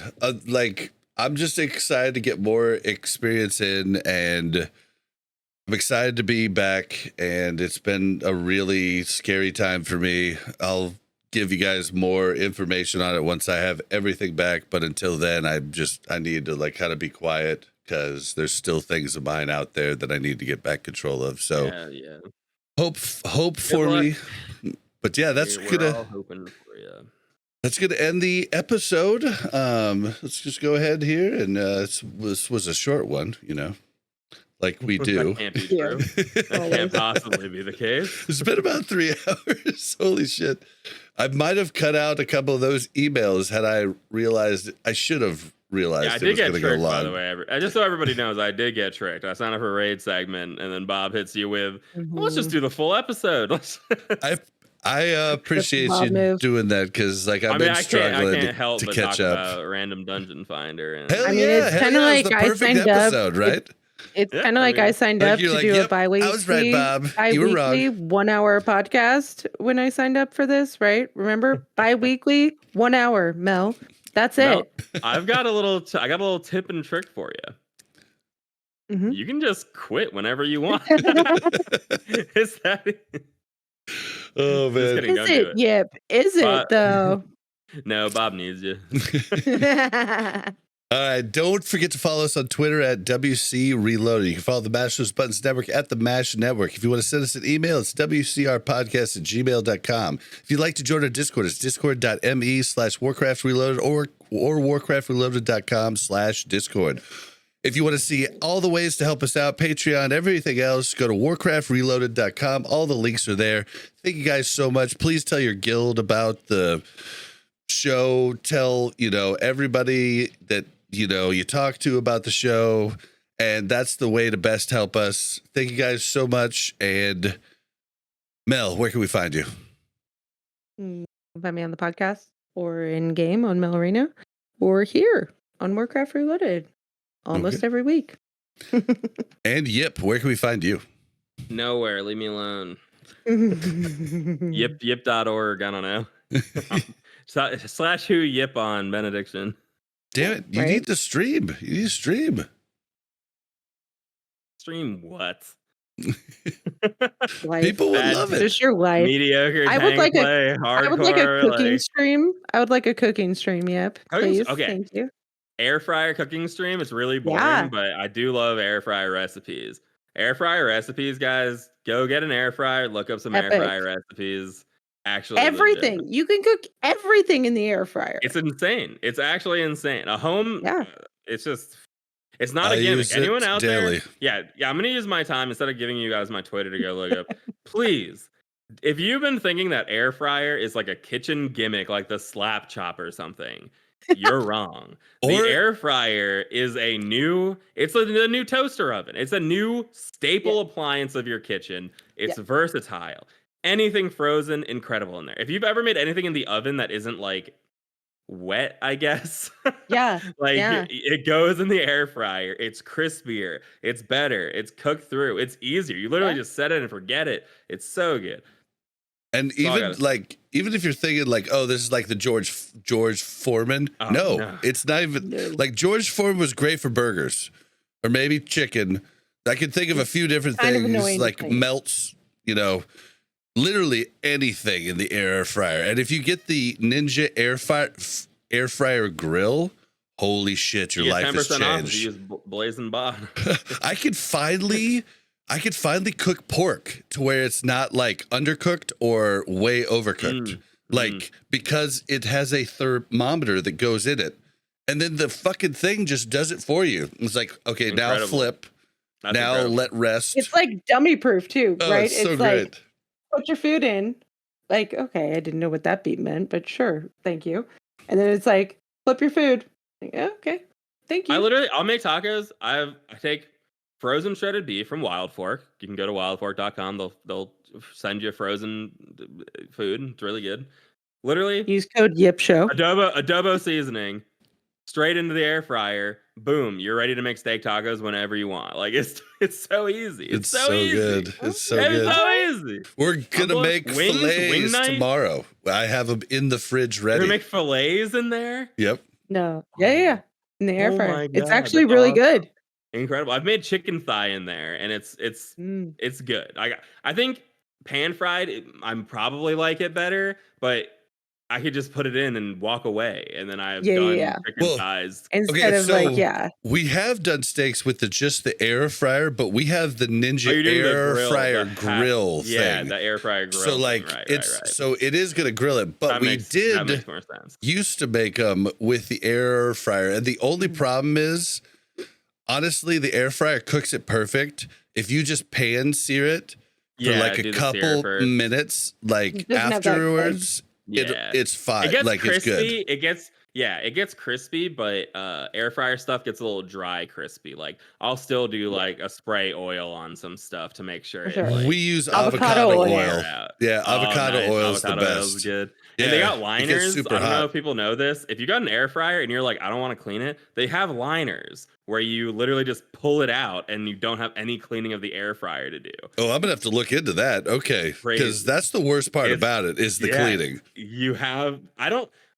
Personally, I actually don't. Okay, I'm endorsing them. I haven't used them before. I've heard they're good. I actually don't know if they sound wonderful. I don't know if it disrupts the airflow and like maybe it cooks worse, but I've heard that they're perfect. So that's my next stage. But I don't know. You go to Amazon, you're like, I'm gonna spend $10 on air liners, maybe. I don't know. We'll see. Yeah, why not? We'll update next time I'm on. I'll update you guys where I'm at with my air fryer life. We'll see. Give you an update on the liners, the fillets, all that. All right. All right. Well, that is. Bye. Oh, and you can find me on Twitter at Blazin_Bob, BLAZZIN_BOB. You can find me on Twitch, twitch.tv/BlazinBob. All right, guys, let's get out of here. Bye. Bye. Thank you very much for checking out Warcraft Reloaded Podcast. Make sure to like and subscribe and hit that bell so you don't miss any future content.